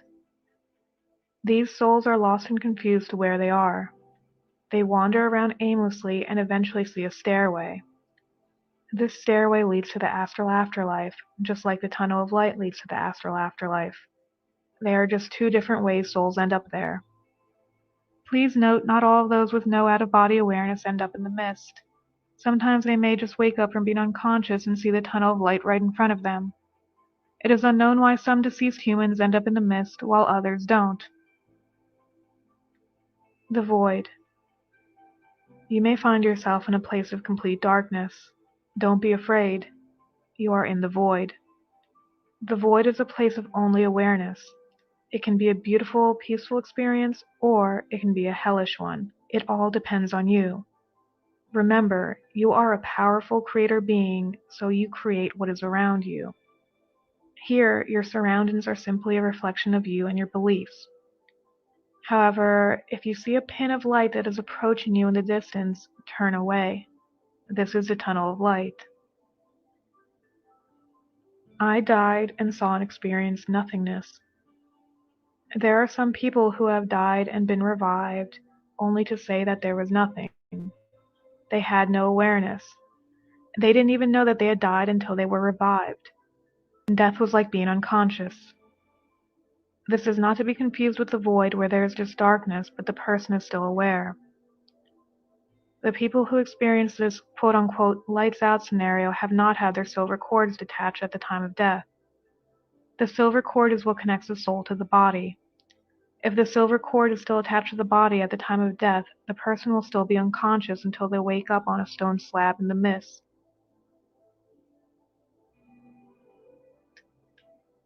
This occurs when people have no awareness outside the body.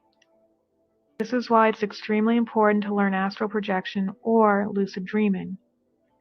All of the steps that I've outlined are important, but in my opinion, the two most important steps are developing a strong out-of-body awareness and intention. This is because even people with knowledge of the tunnel of light can be unconscious after bodily death if they have no out-of-body awareness.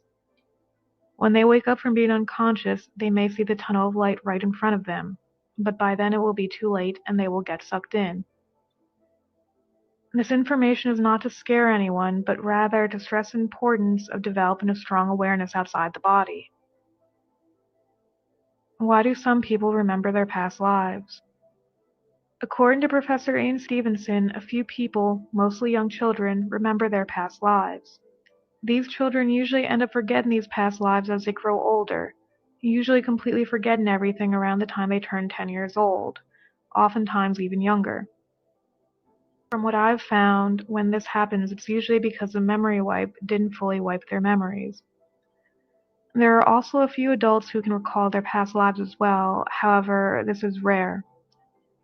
For the adults who still remember, this is usually because in their most recent past life, they negotiated with the lords of karma or some false light being to allow them to remember in their next life. However, the person only remembers bits and pieces of their past life, or the past life comes to them only in their dreams. The Forever Conscious Research channel covers such accounts on his channel, which I will link below in the description. What about the Law of Three? The Law of Three is a spiritual, quote-unquote, law promoted by the New Age community that states if you ask a higher being the same question 3 times, then they must answer truthfully. No, don't trust none of that. All that new age shit is done but white people stealing the African knowledge and trying to remix it. Don't trust none of that new age shit at all. Shout out to Bobby Hemmett, told you that years ago. Don't trust none of that new age shit. That's them trying to take your knowledge and remix that shit. No. Go ahead, Joe.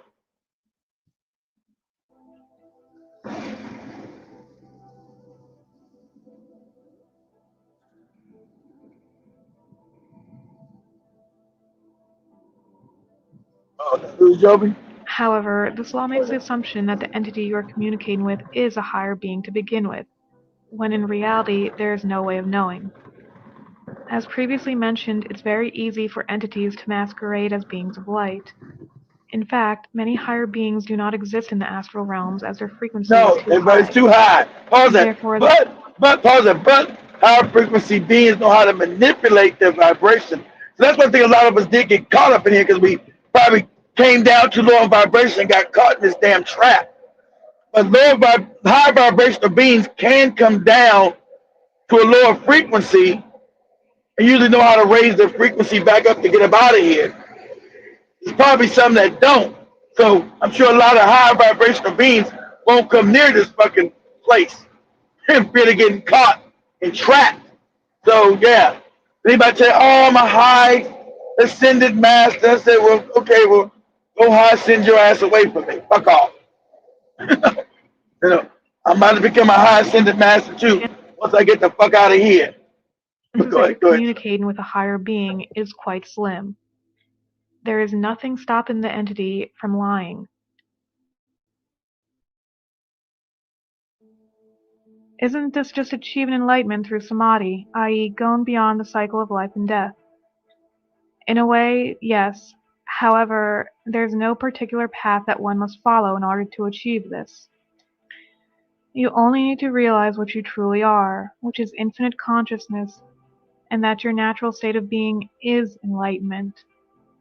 Once you recognize this and have knowledge of these soul traps, will you be able to avoid them? Ignorance of these soul traps is what keeps humans in the reincarnation cycle. It doesn't matter how well you lived your life, you could have been a literal monk. However, if you enter the tunnel of light or any of these other soul traps, you will be forced to reincarnate. This is because the reincarnation cycle is a scam, and its only purpose is to keep humans enslaved and feed in parasitic entities. You aren't meant to escape. The game is rigged. Therefore, you don't escape by playing the game. Only when you realize this will you be able to escape the reincarnation cycle. This isn't to say that you shouldn't lead a kind life.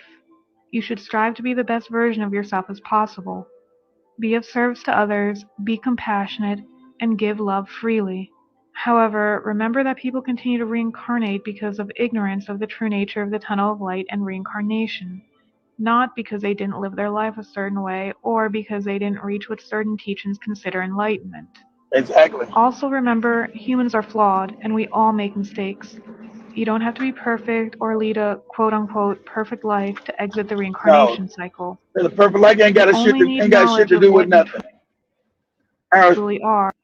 And Bobby Hemmett got it right. All this old moral shit, you want to keep your vibration high. But all this old morality, that's control. All that old biblical fucking goofy shit, that's for control.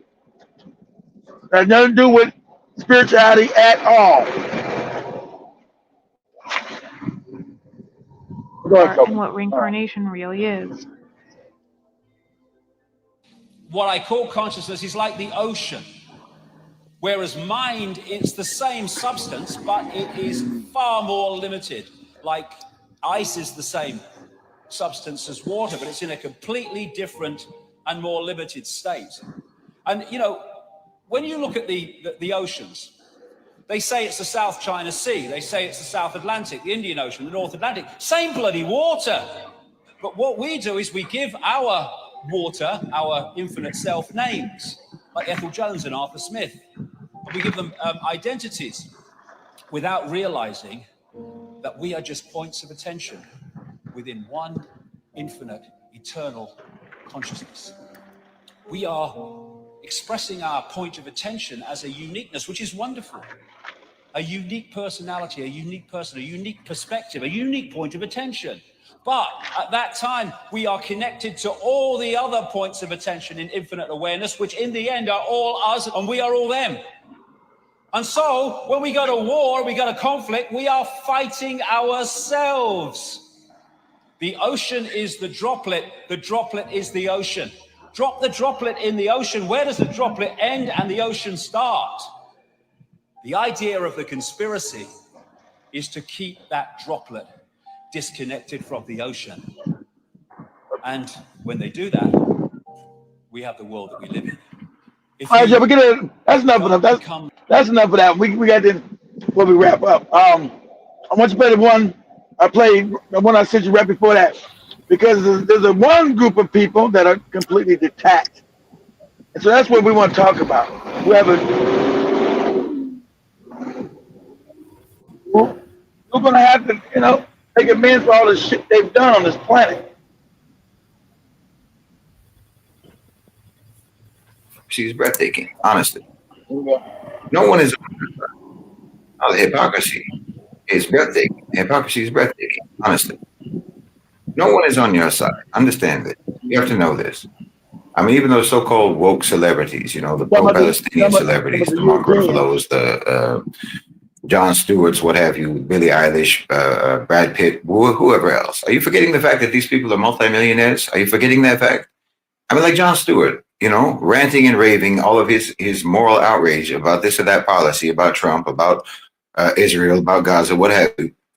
Nobody needs you to shout until you're red in the face. Nobody needs you to crack jokes and to expose the injustice and so forth. You're worth over $100 million. We shout and rant and rave. That's what we do.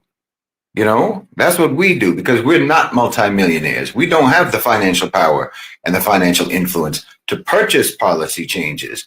We don't need a Mark Ruffalo to stand next to us at a protest, holding up a sign, getting arrested, wearing his keffiyeh. This man has access to tens of millions of dollars. Senators don't cost that much. Congress people don't cost that much. You have a credit limit on your Visa card that you could pay as much as what lobbyists pay out, what they spend. You understand? Put money on the table. That's what you need to do. We don't need tweets from you. We tweet, we protest, we make content and so forth, because that's all we can do. Those are the resources that we have, but that's not all that you can do. We don't have the resources that you have, you know, but then we're supposed to be grateful when you use your so-called platform to say something positive, just to say something positive about Palestine. What about using your money, the millions of dollars at your disposal that your platform gives you?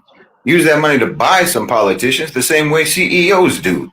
I mean, I know we're not supposed to criticize or as they say, look a gift horse in the mouth, because maybe we'll alienate these obscenely wealthy celebrities who are lavishly rewarded, you know, for play acting and making jokes. And if they show any sign, small sign of basic human morality, then we're supposed to treat that as very fragile and very brittle, because maybe their egos will get bruised, and then they'll abandon their support for Palestine. But I'm saying, what support?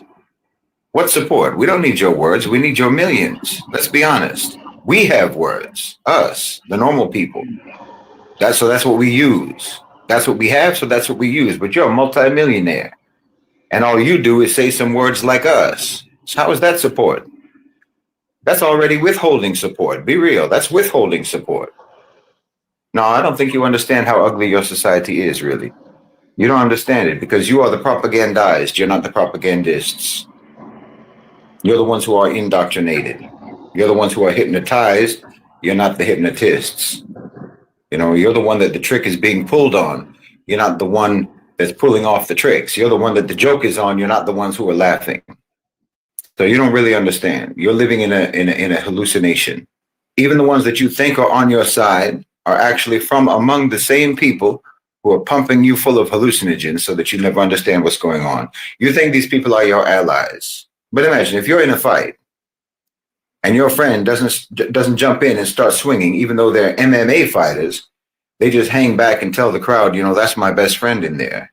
Well, that's not your friend, that's not your ally, and that's not support. If you took together like the top 10 so-called, you know, woke or pro-Palestinian celebrities, you could have a combined pool of money over $1 billion. Over $1 billion.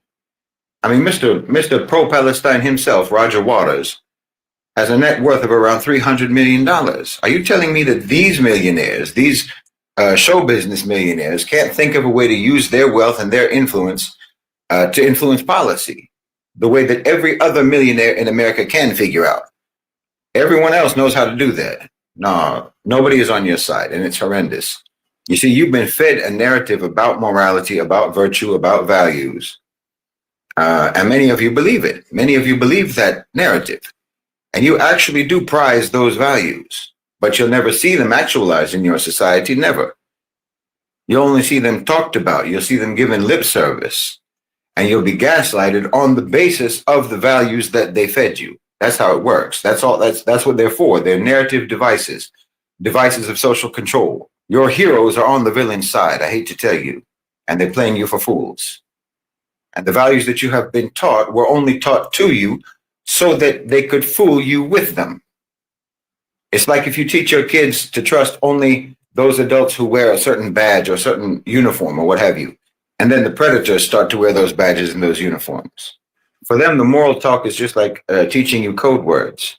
You know, teaching your child a code word, for example. Whoever says this, you can trust them. So now the enemy has an easy way to win your trust. Just use the code word. See, that's what indoctrination is. It means that you have been made to believe in a version of the world that's not real. Because if it was real, then you wouldn't have to be indoctrinated. If it was real, then the propaganda wouldn't be necessary. And that means that the reality that's being hidden from you is something that you would not accept if you knew it. It means that things are going on that are not in your interests, but are in the interests of the people who are spreading the narrative, who control the narrative that you are fed about reality. Do you understand? It means that by definition, things are wildly different than you think in the world that you live in. And I've talked about this many, many times. You know, some people are triggered by what I say and they accuse me of hating the West. You know, they accuse me of being divisive or what have you.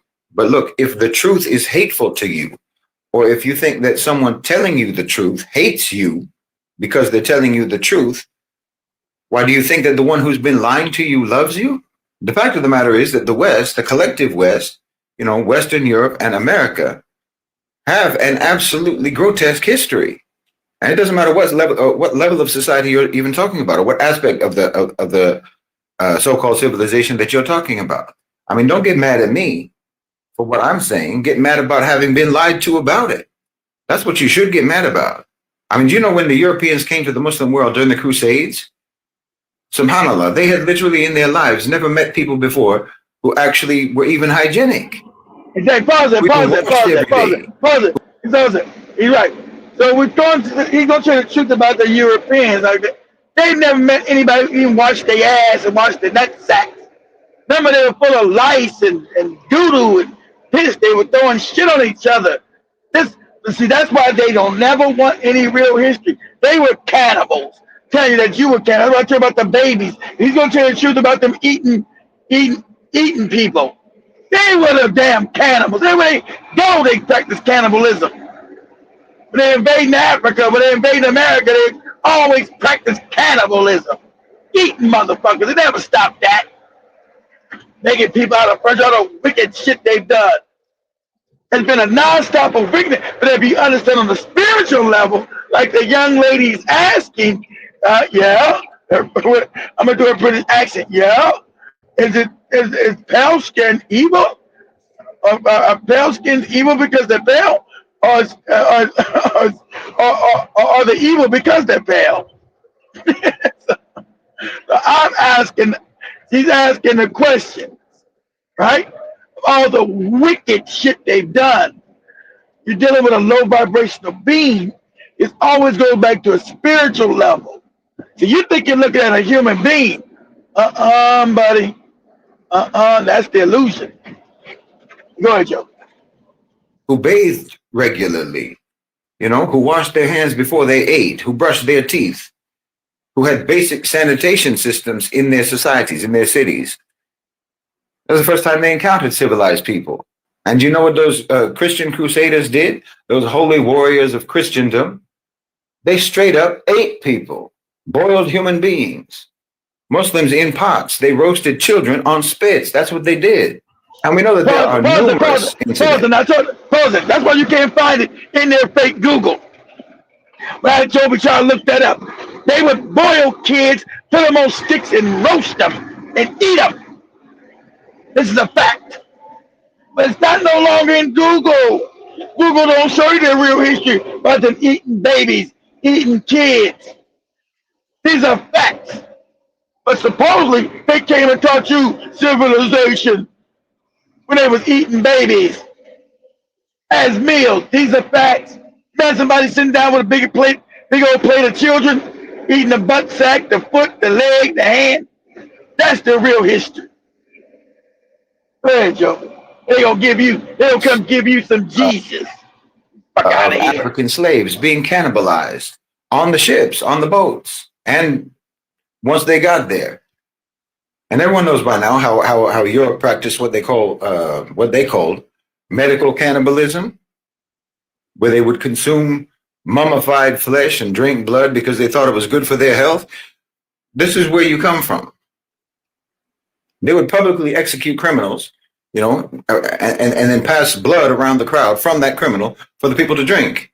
And you don't want to hear about how filthy and how degenerate their monarchs were, their aristocracy were, all across Europe. The rich and powerful, how they were infested with lice and parasites, how they defecated where they stood, how diseased and how cruel and how perverted and how syphilitic they were. Henry VIII, Ferdinand VII of Spain, Leopold of Belgium. I mean, it's a through line. It's a through line from Caligula right up to Biden, right up to Trump, right up to Macron until now. Under the powdered wigs and the fancy clothes, there was rot, opulence, and putrescence side by side throughout all of European history. And no, it's not just the aristocracy. No, it's not just the rich. Don't kid yourself. Like I said, we're talking about every level and every aspect of that society. Your doctors were going from performing autopsies to delivering babies without cleaning their instruments, without washing their hands. I mean, when it was even suggested to them that doctors maybe should, and surgeons should wash their hands and should practice basic hygiene as late as the 1840s, the people who suggested that were mocked. Well, you didn't start washing your hands until the 20th century.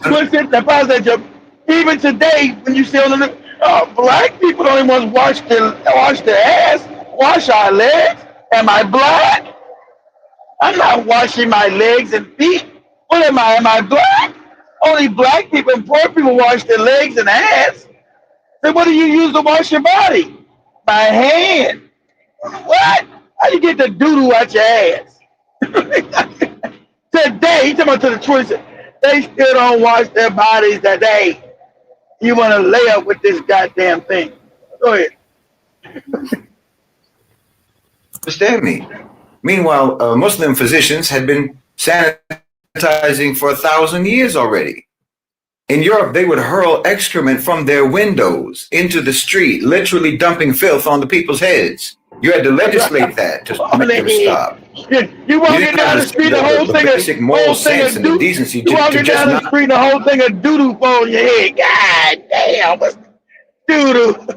You walking down the street and doo-doo on your head. That was yours, all of it. You got black people running around worshiping these people. The River Thames in London was a moving cesspit. You didn't even build sewers until the 1850s.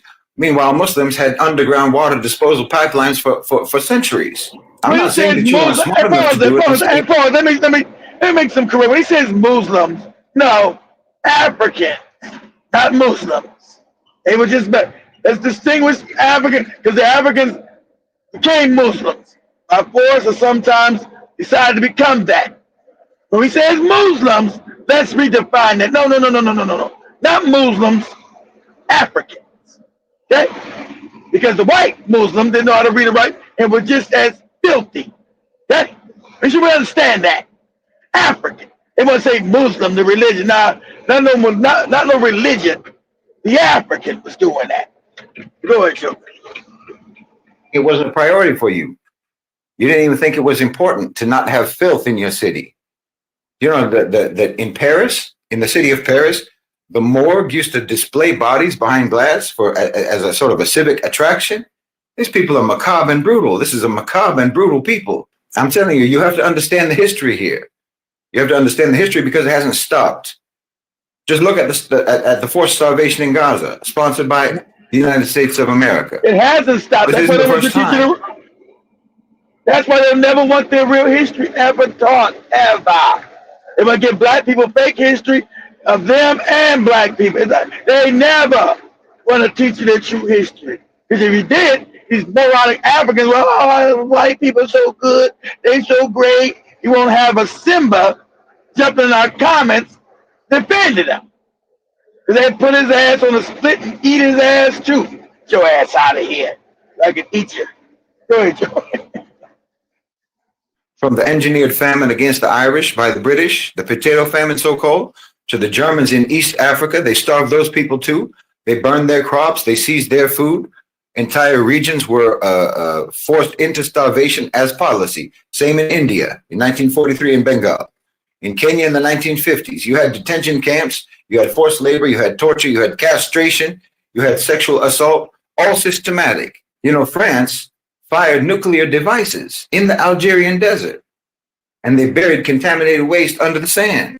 As savage as you were to people overseas, you were just as bad to your own. Like I said, you in Ireland, you had those mother and baby homes, the Magdalene laundries by the Catholic Church. There were nothing but sadistic torture chambers. That operated deep into the 20th century. The State Commission in Ireland counted thousands of child deaths at those facilities.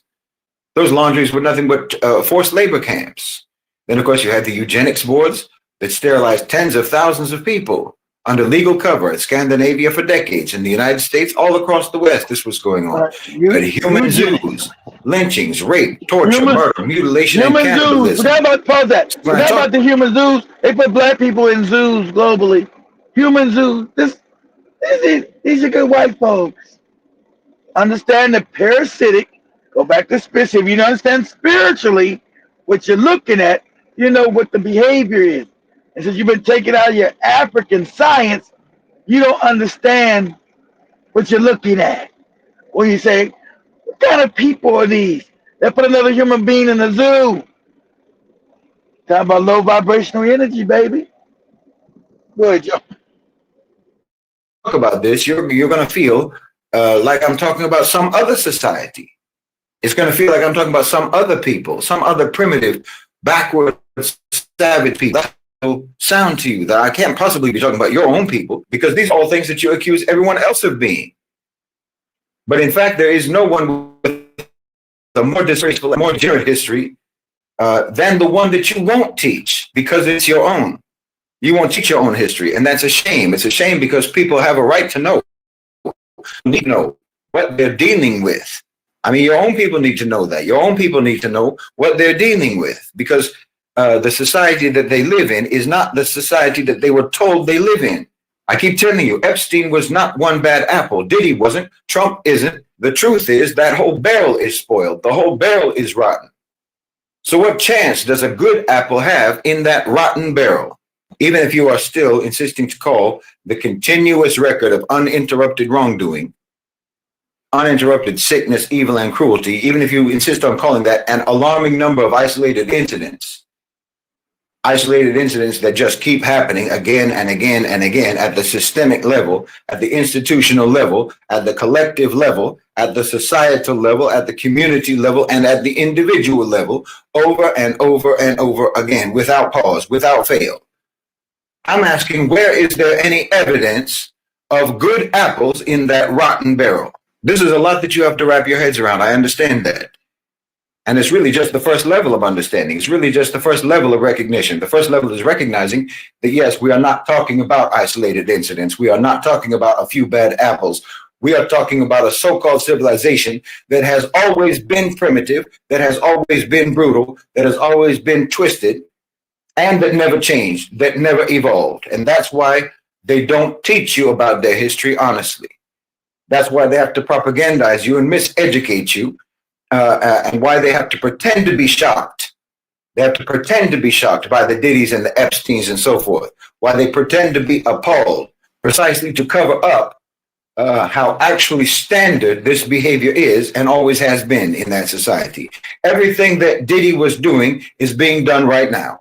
Everything that Epstein was doing is being done right now. Good Lord, even what Hitler was doing is being done right now. Even what Leopold did is going on right now. Like I said, it's just a code they use, a hypnotic suggestion when they tell you that there were a few bad apples. When they tell you it's a few bad apples, then you will assume that the rest of the barrel is good, but it's not good. It's diseased. That's just the first level of realization. That's the first level of recognition that you have to come around to. A lot of Westerners will get so triggered and so defensive about this that they won't even be able to accept this layer of reality, much less the next layer of reality, because the next layer is even harder to reconcile yourself with if you're a Westerner. The next layer is realizing that there is no escaping the consequences of your history, and realizing that those consequences are, in fact, being imposed upon you right now, especially in America, but in Europe too. I mean, look at Europe. It's falling apart. Europe is falling apart. They're going extinct, and even their own natural extinction isn't fast enough for them. They're rushing towards war and conflict on the continent. Macron just told hospitals in France that they need to be ready for a European war by next year, war with Russia. They're tearing their own societies apart. They're impoverishing themselves. They're enslaving themselves. They're deindustrializing themselves. They're being asset stripped. Exactly what they did to the people that they colonized. Europe is tumbling into the abyss of their own making. But America, the imperial heir of Europe, the neoliberal economic firing squad of corporate power, they used to spray their bullets like a mass shooter all across the global south, all across the Muslim world, all across Africa, all across so-called Latin America. Well, America is descending into madness. You're descending into madness because you're cursed. That's why I've said you cannot properly analyze geopolitics. You cannot properly analyze geopolitics if you exclude the reality of divine justice. You cannot exclude God from your assessments. You can't exclude Allah subhanahu wa ta'ala from your forecasts. And you cannot be as unjust, as degenerate, as wicked as America has been, and actually think that the consequences are not going to be severe. You understand? The suffering of whole continents at your hands is going to ricochet back onto America. I said you're cursed. You know it and I know it. That's the truth. We both know this. Because you can't have any sort of religious sense, any religious sense of justice, and not know that. Even if you call yourself a Christian, if you call yourself believing in God in any way whatsoever, you cannot pretend that you don't know that America is cursed, and it has been cursed ever since you all landed over there in the first place and started massacring the indigenous people and stealing their land. What your Zionist brigades are doing to the Palestinians right now is just a fraction of what you did to the Native Americans. What Hitler did was a fraction of what you did, in fact. And you really think that you were going to be able to escape the consequences of that? Of course not. Obviously not. Why do you even think for a minute that you could escape the consequences of decimating millions upon millions of people? To think that you would get away with that, wallahi, to even think that you could get away with that, to even think that you would never be held accountable for that is blasphemy. It's blasphemous for you to think that you could get away scot-free, especially when you have never even done anything ever since then except to compound the wrongdoing and to add to your record of crimes. You understand me? You have done nothing to atone. You haven't done anything to atone for what you have done. You and I both know that. Genocide, chattel slavery, rape, torture, lynching, murder, dehumanization, discrimination, segregation, exploitation, subjugation, war all around the world. Why, what sort of a God do you worship that would turn a blind eye to all of that? What kind of a God did you have in mind when you say God bless America? Because I know you're not talking about the God. I know you're not talking about the creator of the universe. Bless America for what? Bless America for what? If you did what you did and then say God bless America, that's just another blasphemy. Well, you're taking the Lord's name in vain when you say God bless America. That's the truth. You can't invoke God to bless what he has prohibited. You can't invoke God to bless what he punishes, to bless what causes his wrath. You have been worshiping someone else entirely, something else entirely. You have taken a whole other being as your God. If you actually think that your actions merit, the Nag Hammadi's already told you who really works, who created, who worships them. The Nag Hammadi text, and what the black girl is asking, from England, is it the evil parasites? Did they create the white skin to make them evil, or the evil because of white? Right. Nag Hammadi text. Go get it. Go read it. Go ahead, Joby. Any sort of blessing. No one would bless what you have done as a nation except Iblis. No one would approve of what you have done except for the devil himself. That's why I told you that, and why you need to know. You need to understand this about your society. The West has been worshiping the jinn. They've been worshiping the shayateen ever since prehistory, like I said. And that formed the whole character, the whole ethos of their so-called civilization. You can't properly understand the West if you don't understand that. Honestly, you can't be dismissive about that. And like I said last time, this is in fact exactly why they're almost the only people in the whole world who pretend that the devil doesn't exist. They're almost the only people. They're the only people. The people in the Muslim world, the people in Africa, the people in Latin America, the people in Asia. Everyone knows this is real. Even in places like Russia and China, after decades of state-imposed atheism, most people there even also still accept this reality. Different people in different places call the jinn different things, sure. Demons, ghosts, fairies, spirits, whatever the case may be. But we know the reality. We know the reality of the unseen. But your so-called civilization insists on denying it. Exactly the same way that they deny everything else that's true about reality, that's true about themselves. While their denial is conspicuous in this way, it's a protective, defensive denial. Because no one else is more closely aligned, in fact, and more subservient to the shayateen as much as your society.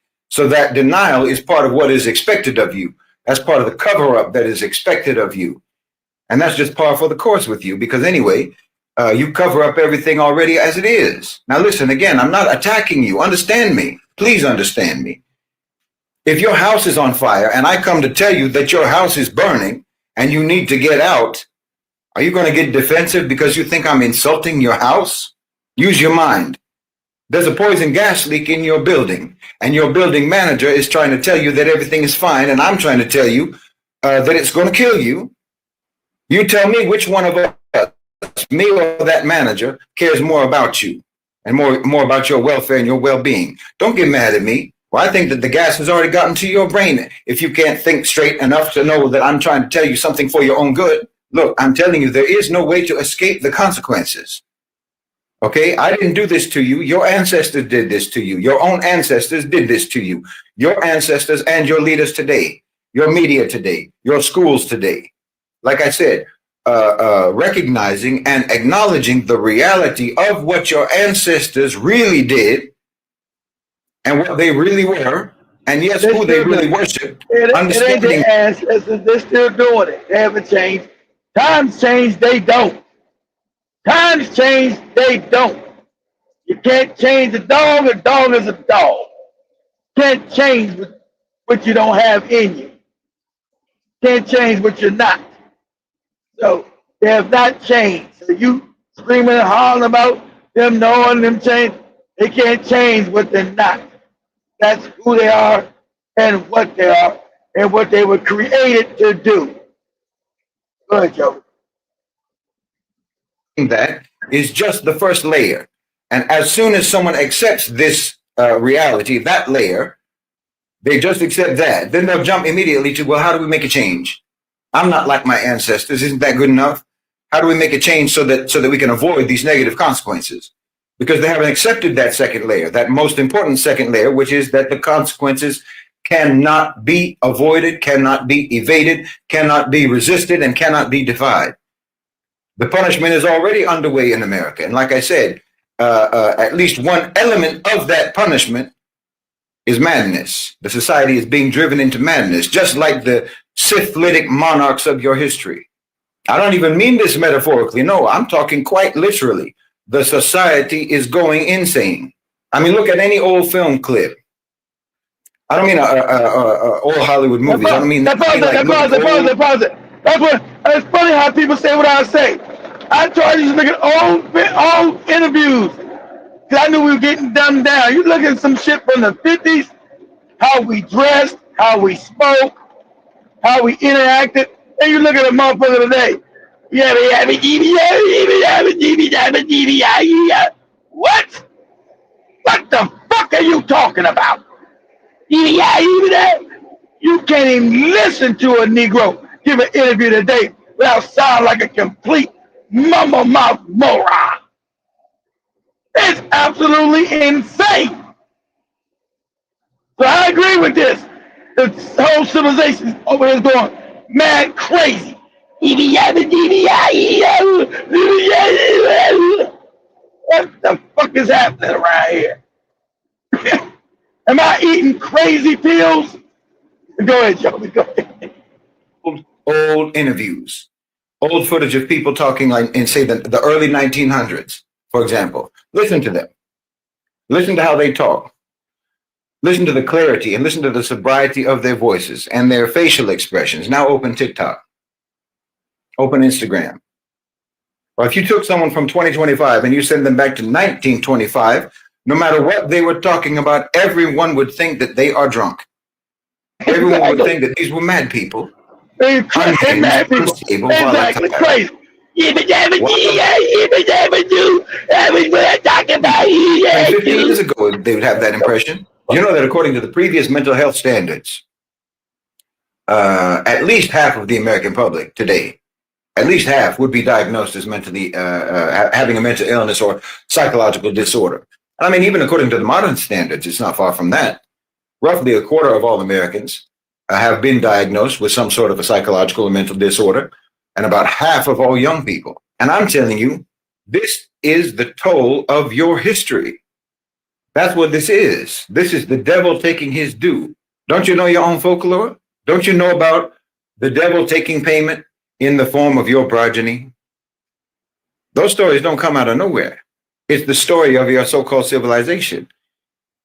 Your ancestors sold you out for the sake of pomp and splendor in their day. They sold you out so they could sip their mint julep tea on the veranda of some great plantation house in the American South, while human beings were being whipped and being raped and being treated like animals. They sold you out so that they could have their steal their land and have their homesteads and their farms and their ranches soaked in the blood of Native Americans.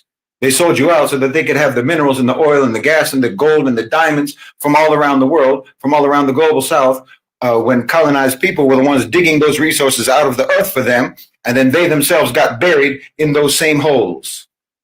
That was the bargain. That was the deal that your ancestors made. You know, everyone thinks, or everyone says that America was built on stolen land by stolen labor. Yes, but I'm telling you that there's no such thing as stolen land. There's no such thing as stolen labor. There's only borrowed land. There's borrowed labor, and eventually you're going to have to pay for it. And your payment is coming due. There's no fix. Because when you think about trying to fix things, what you really mean is trying to figure out how to put off the inevitable consequences, and that's not going to happen. You can forget about that. You can't vote your way out. You can't policy your way out. You can't march or protest your way out. You can't virtue signal your way out. You can't even reparations your way out. The bill is due and payment will be taken one way or another. And as I say, payment is already being taken right now. I'm telling you, the fate of America is sealed. And it was sealed over 400 years ago. You're just now reaching the end of that contract. You know, I said some time ago that Trump was actually hated in America and Europe during his first administration. Everyone knows. But he was actually popular in the global South. Around the rest of the world, people liked Trump. Arabs liked him, Asians, Africans, South Americans generally. Generally speaking, he was actually popular with the countries in the global South. Even China likes him, despite the performative rivalry. And I'll tell you why. Because we all recognize that he is the embodiment of the devil's due. Trump being appointed over the United States signaled to the rest of us the end of American empire. Now, don't blame him for that. Like I said, it isn't happening because of Trump. Trump just proves that it's happening. Trump is just a big orange final notice for payment due. That's what he is. And he's overseeing the dismantling of the American-centric world order. The walls are closing around America. And the demons are descending down into those, between those walls to loot and to pillage anything and everything and anyone and everyone in that land. And I'm not saying this spitefully, and I'm not saying it hatefully, and I'm not trying to rub it in, and I'm not trying to gloat. You understand? I'm not trying to insult you, but you need to understand this was always going to happen. And they have not prepared you for it. They have lied to you about what's going on. They've lied to you about your country. They lied to you about your history. They lied to you about who they are. They lied to you about what they are. They lied to you about how they have been so that you couldn't see what was coming. You couldn't see this coming. In fact, most of you still can't see it coming, even though it's upon you already. And that's unfair. To me, I find that unfair. It's unfair to you. It's unjust to you. It's treacherous. Like I said, it's like you're in a building that has a gas leak and the manager of that building keeps telling you that everything is fine. Well, it's not fine. It's diabolical. That's a diabolical thing to do. It's a diabolical way to treat your own people. So I know there'll be people who say, okay, what can we do about it? And that's what I'm trying to tell you. There is nothing you can do about it. There is nothing you can do about it. You have to understand that what is happening is irreversible and you need to make a way for yourself. Your inheritance is a running tab across the centuries, and the collectors are not sentimental at all. They will take payment in the most precious of currencies. They'll take payment in the form of your sanity, of your family, of your future, of your children. Your society is sliding into delirium, and you can see it in their eyes. You can see it, you can hear it in their voices. You can recognize it in their ranting and in their deceit. Their perpetual condition of chronic dishonesty. You can see they're losing their minds. So what do? You need to refuse the rituals that confirm you as a part of that bargain, because that's what they are. They're rituals. You're tithing to the idols of empire, and you're subscribing to the creed of empire, profit without conscience, public discourse without truth, pleasure without responsibility, loyalty without justice. You know, at Middle Nation, we talk about epistemological sovereignty. And of course, we're talking about the Muslims. We mean Muslims. But even if you are a non-Muslim, You need to extricate yourself from the language and the lexicon, ideologically, the intellectual lexicon of Western so-called civilization, from the paradigms, from the propaganda, from the ideologies, from the bigotries, from the falsehood, from the triviality, and from the trivialization of what actually matters, the trivialization of the important, and the polarization over insignificant things. Performative morality as a smokescreen for actually operative immorality. You need to learn to speak in words that actually carry weight. Don't just repeat slogans, slogans and talking points. Break the hypnosis of the entertainment that they're playing for you to drown out the alarm bells that are supposed to inform you that your house is filling up with gas.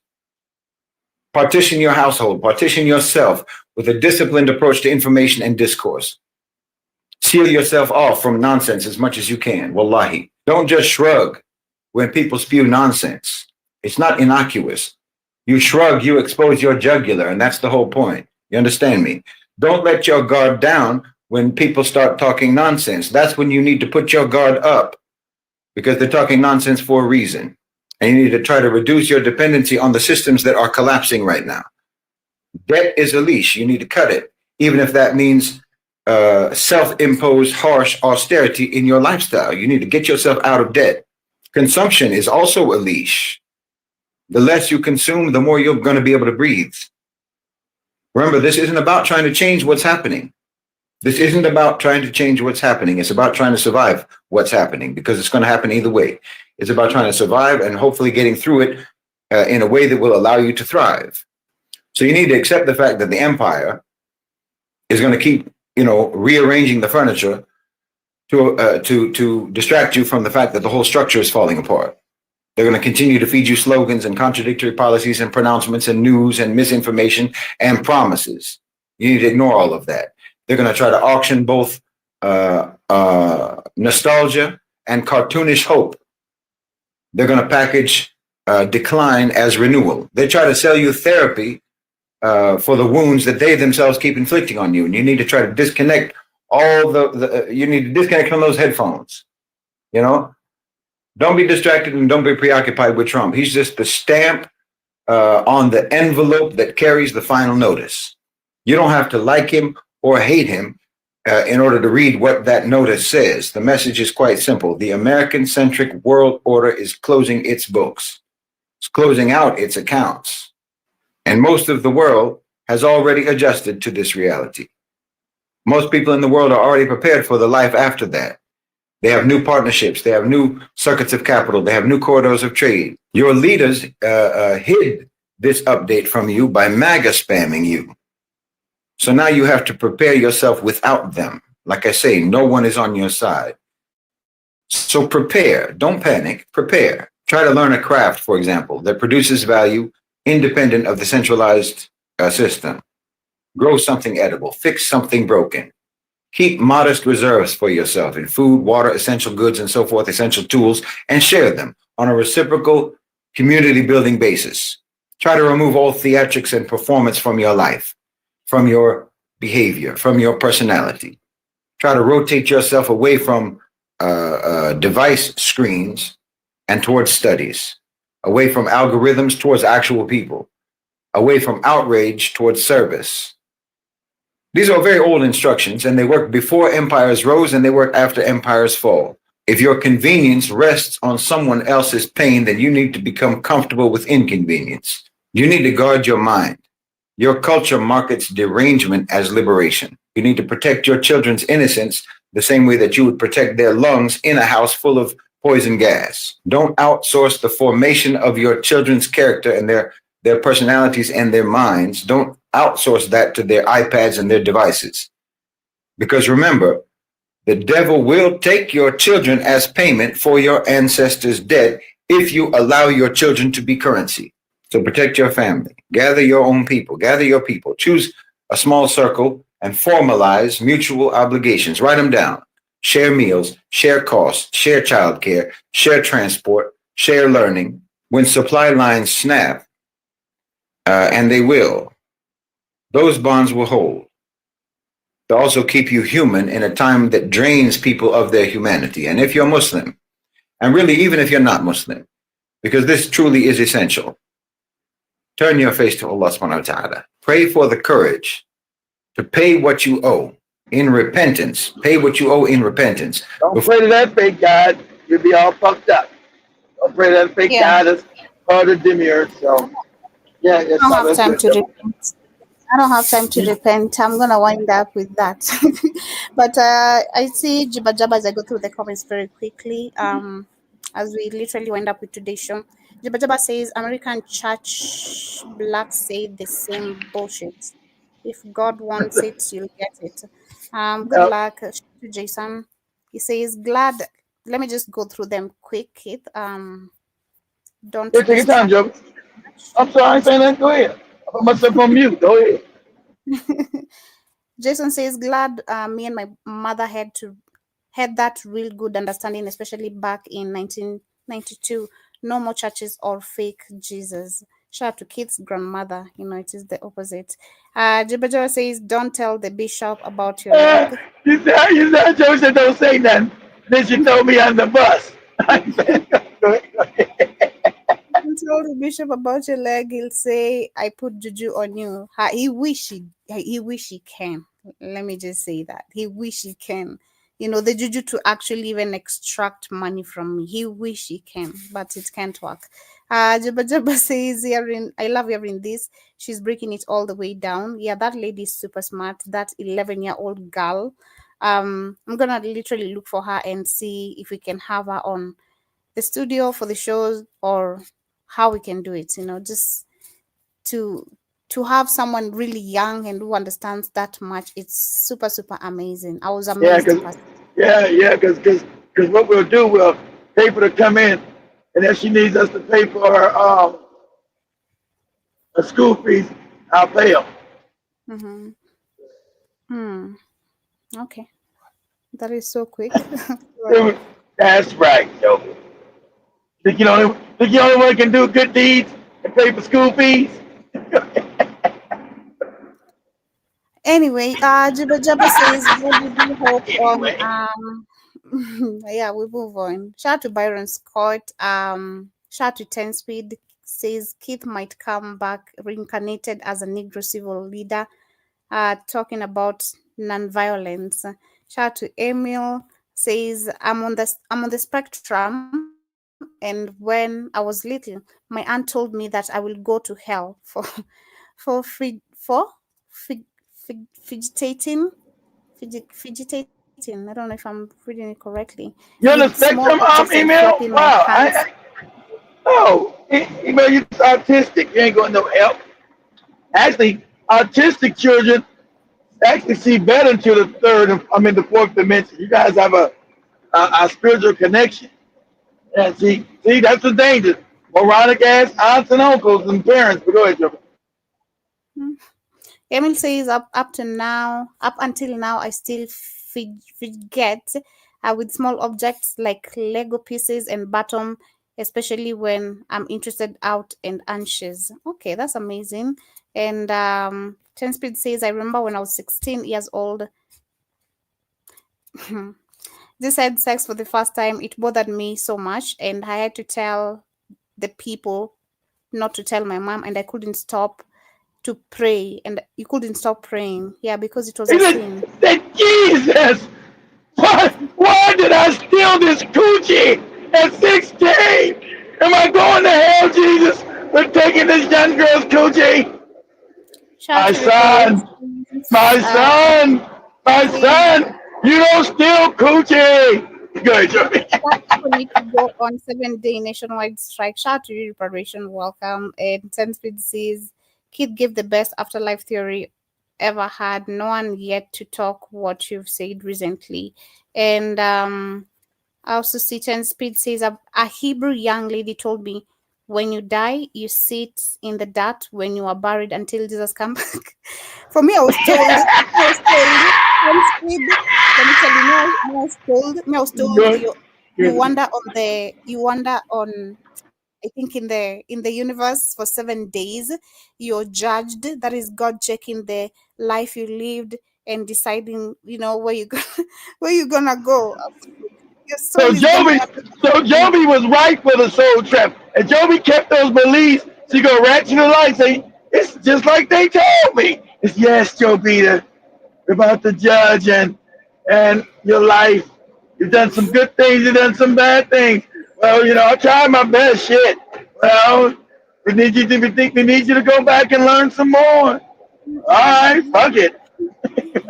But also see, Emil says, okay, Juba says Filipinos are the black of Asia.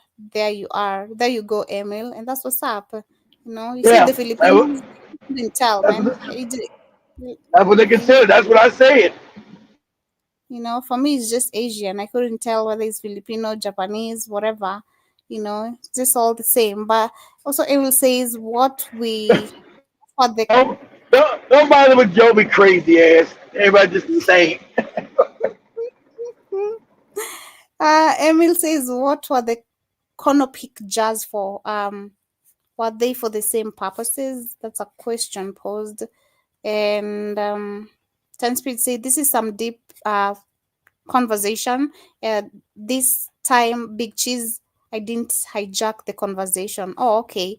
You didn't call in, that's why, you didn't have, you guys can call in on Kids End on the weekend, so that's why. Shout out to John Mosquito. Ten Speed also say, I often wonder about the souls, people that came back physically and mentally retarded. Is that because they vibrated very low in the past, or is it all just? No, that's a good question. A lot of times they're just some low vibrational shit going, but see, a lot of them have not, depending on how they've been born, I can't speak. A lot of times there's just other vibration entities sitting inside their aura field. Like when you had like Emil said he's on the spectrum. What Emil can do, because that's usually through some kind of, let's say BACCINEs, right? Which you shouldn't be taking. So that lowers your vibration as you come back, as you're in. That's why as a child they want to stick you with all those things now to keep your vibration low. And so so that will allow lower parasitical energies to house themselves in your aura field, which is real. So while Joby's reading, I want Joby to look this up real quick. Joby say images of your aura field. A-U-R, how do you spell aura? A-U-O-R-A, aura. Images of your, as we wind up. So I can show what the aura field is. So you understand that it's real. You have every human being has an aura field. And this, since you can't see in only individual spectrum, these entities can see your aura field and how high you're vibrating, how low it is. And they can attach themselves to your aura field.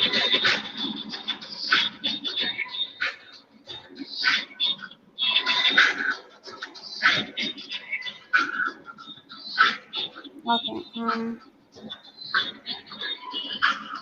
Yeah. Hope I have the right one. Yeah, that's it. That's either one of your aura field. So what that is, that's your energetic body. See, you have an aura field, so that's your energy shining through your magnetic field.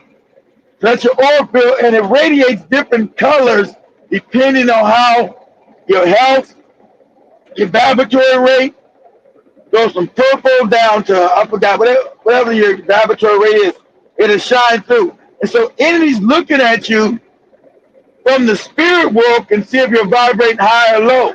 And so low vibrational beings can attach themselves to your aura field because they're trying to take over your body. That's why it's harder for them to get to us, because we're melanated. As a melanated person, that's why you don't want to be drinking and doing drugs. That lowers your, that's why all this matrix is about you lowering your vibration. Oh, it's cool to drink. It's cool to smoke.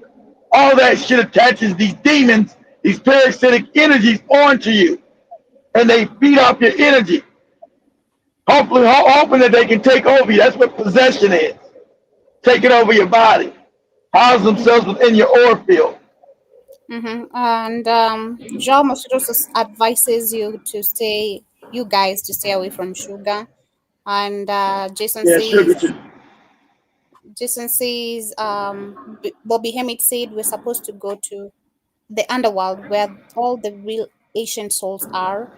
And John Mosquito says, I don't agree. I don't agree with none of that shit. A lot of Bobby Hemmings shit was off the wall nonsense. Go ahead. Joe Mosquito, stop mocking me. I see you. Can Joe be astro project with one leg? I can't.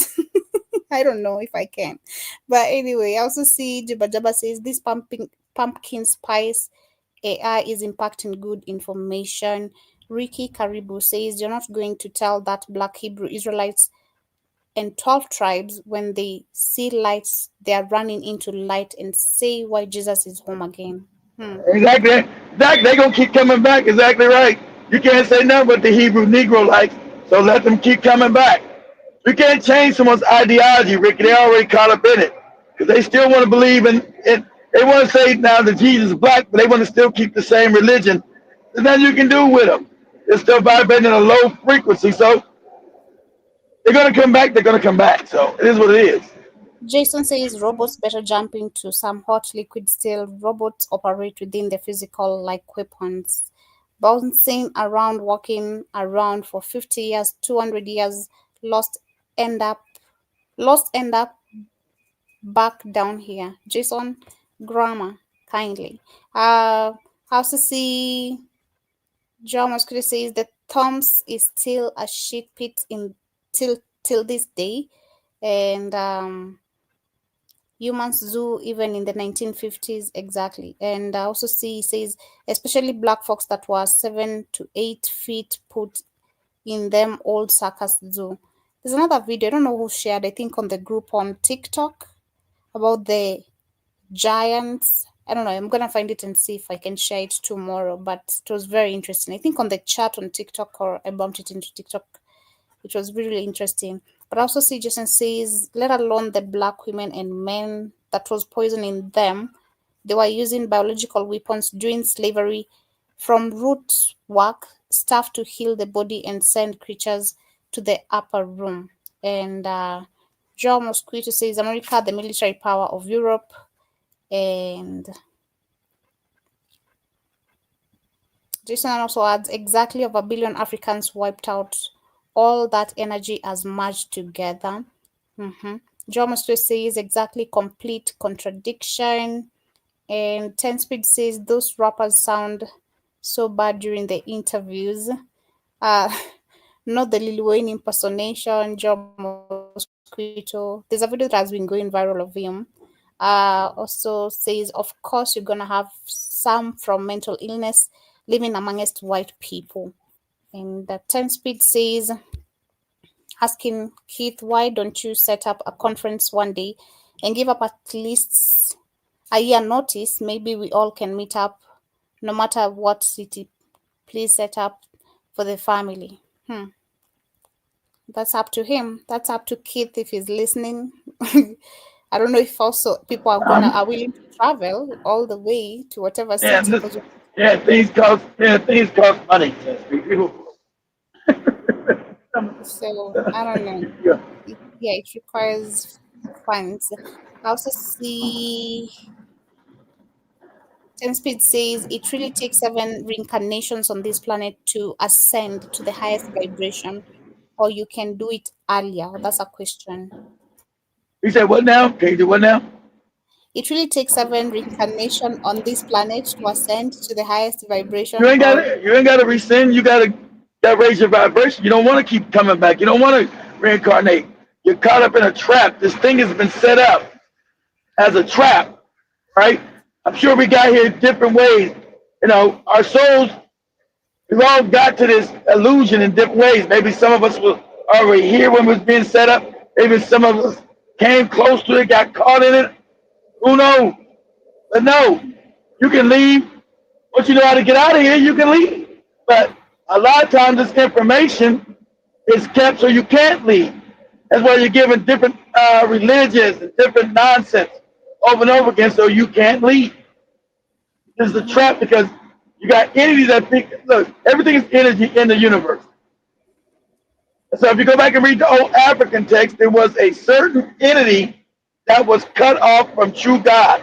If you look at how the universe works, everything is connected to true source through an energetic, like, umbilical cord. And so this thing was cut off from true source.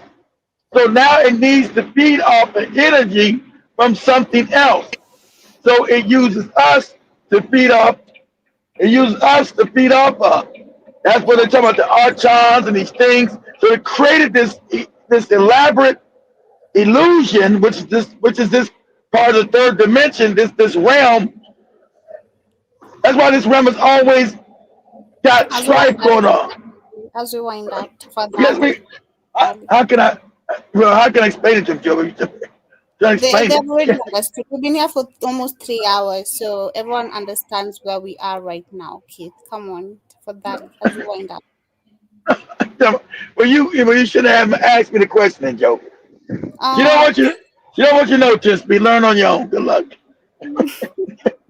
We'll continue tomorrow. We shall continue tomorrow. Tafadhali. We shall continue tomorrow. It's 11 p.m. But much love, family. That's why we shall be winding up.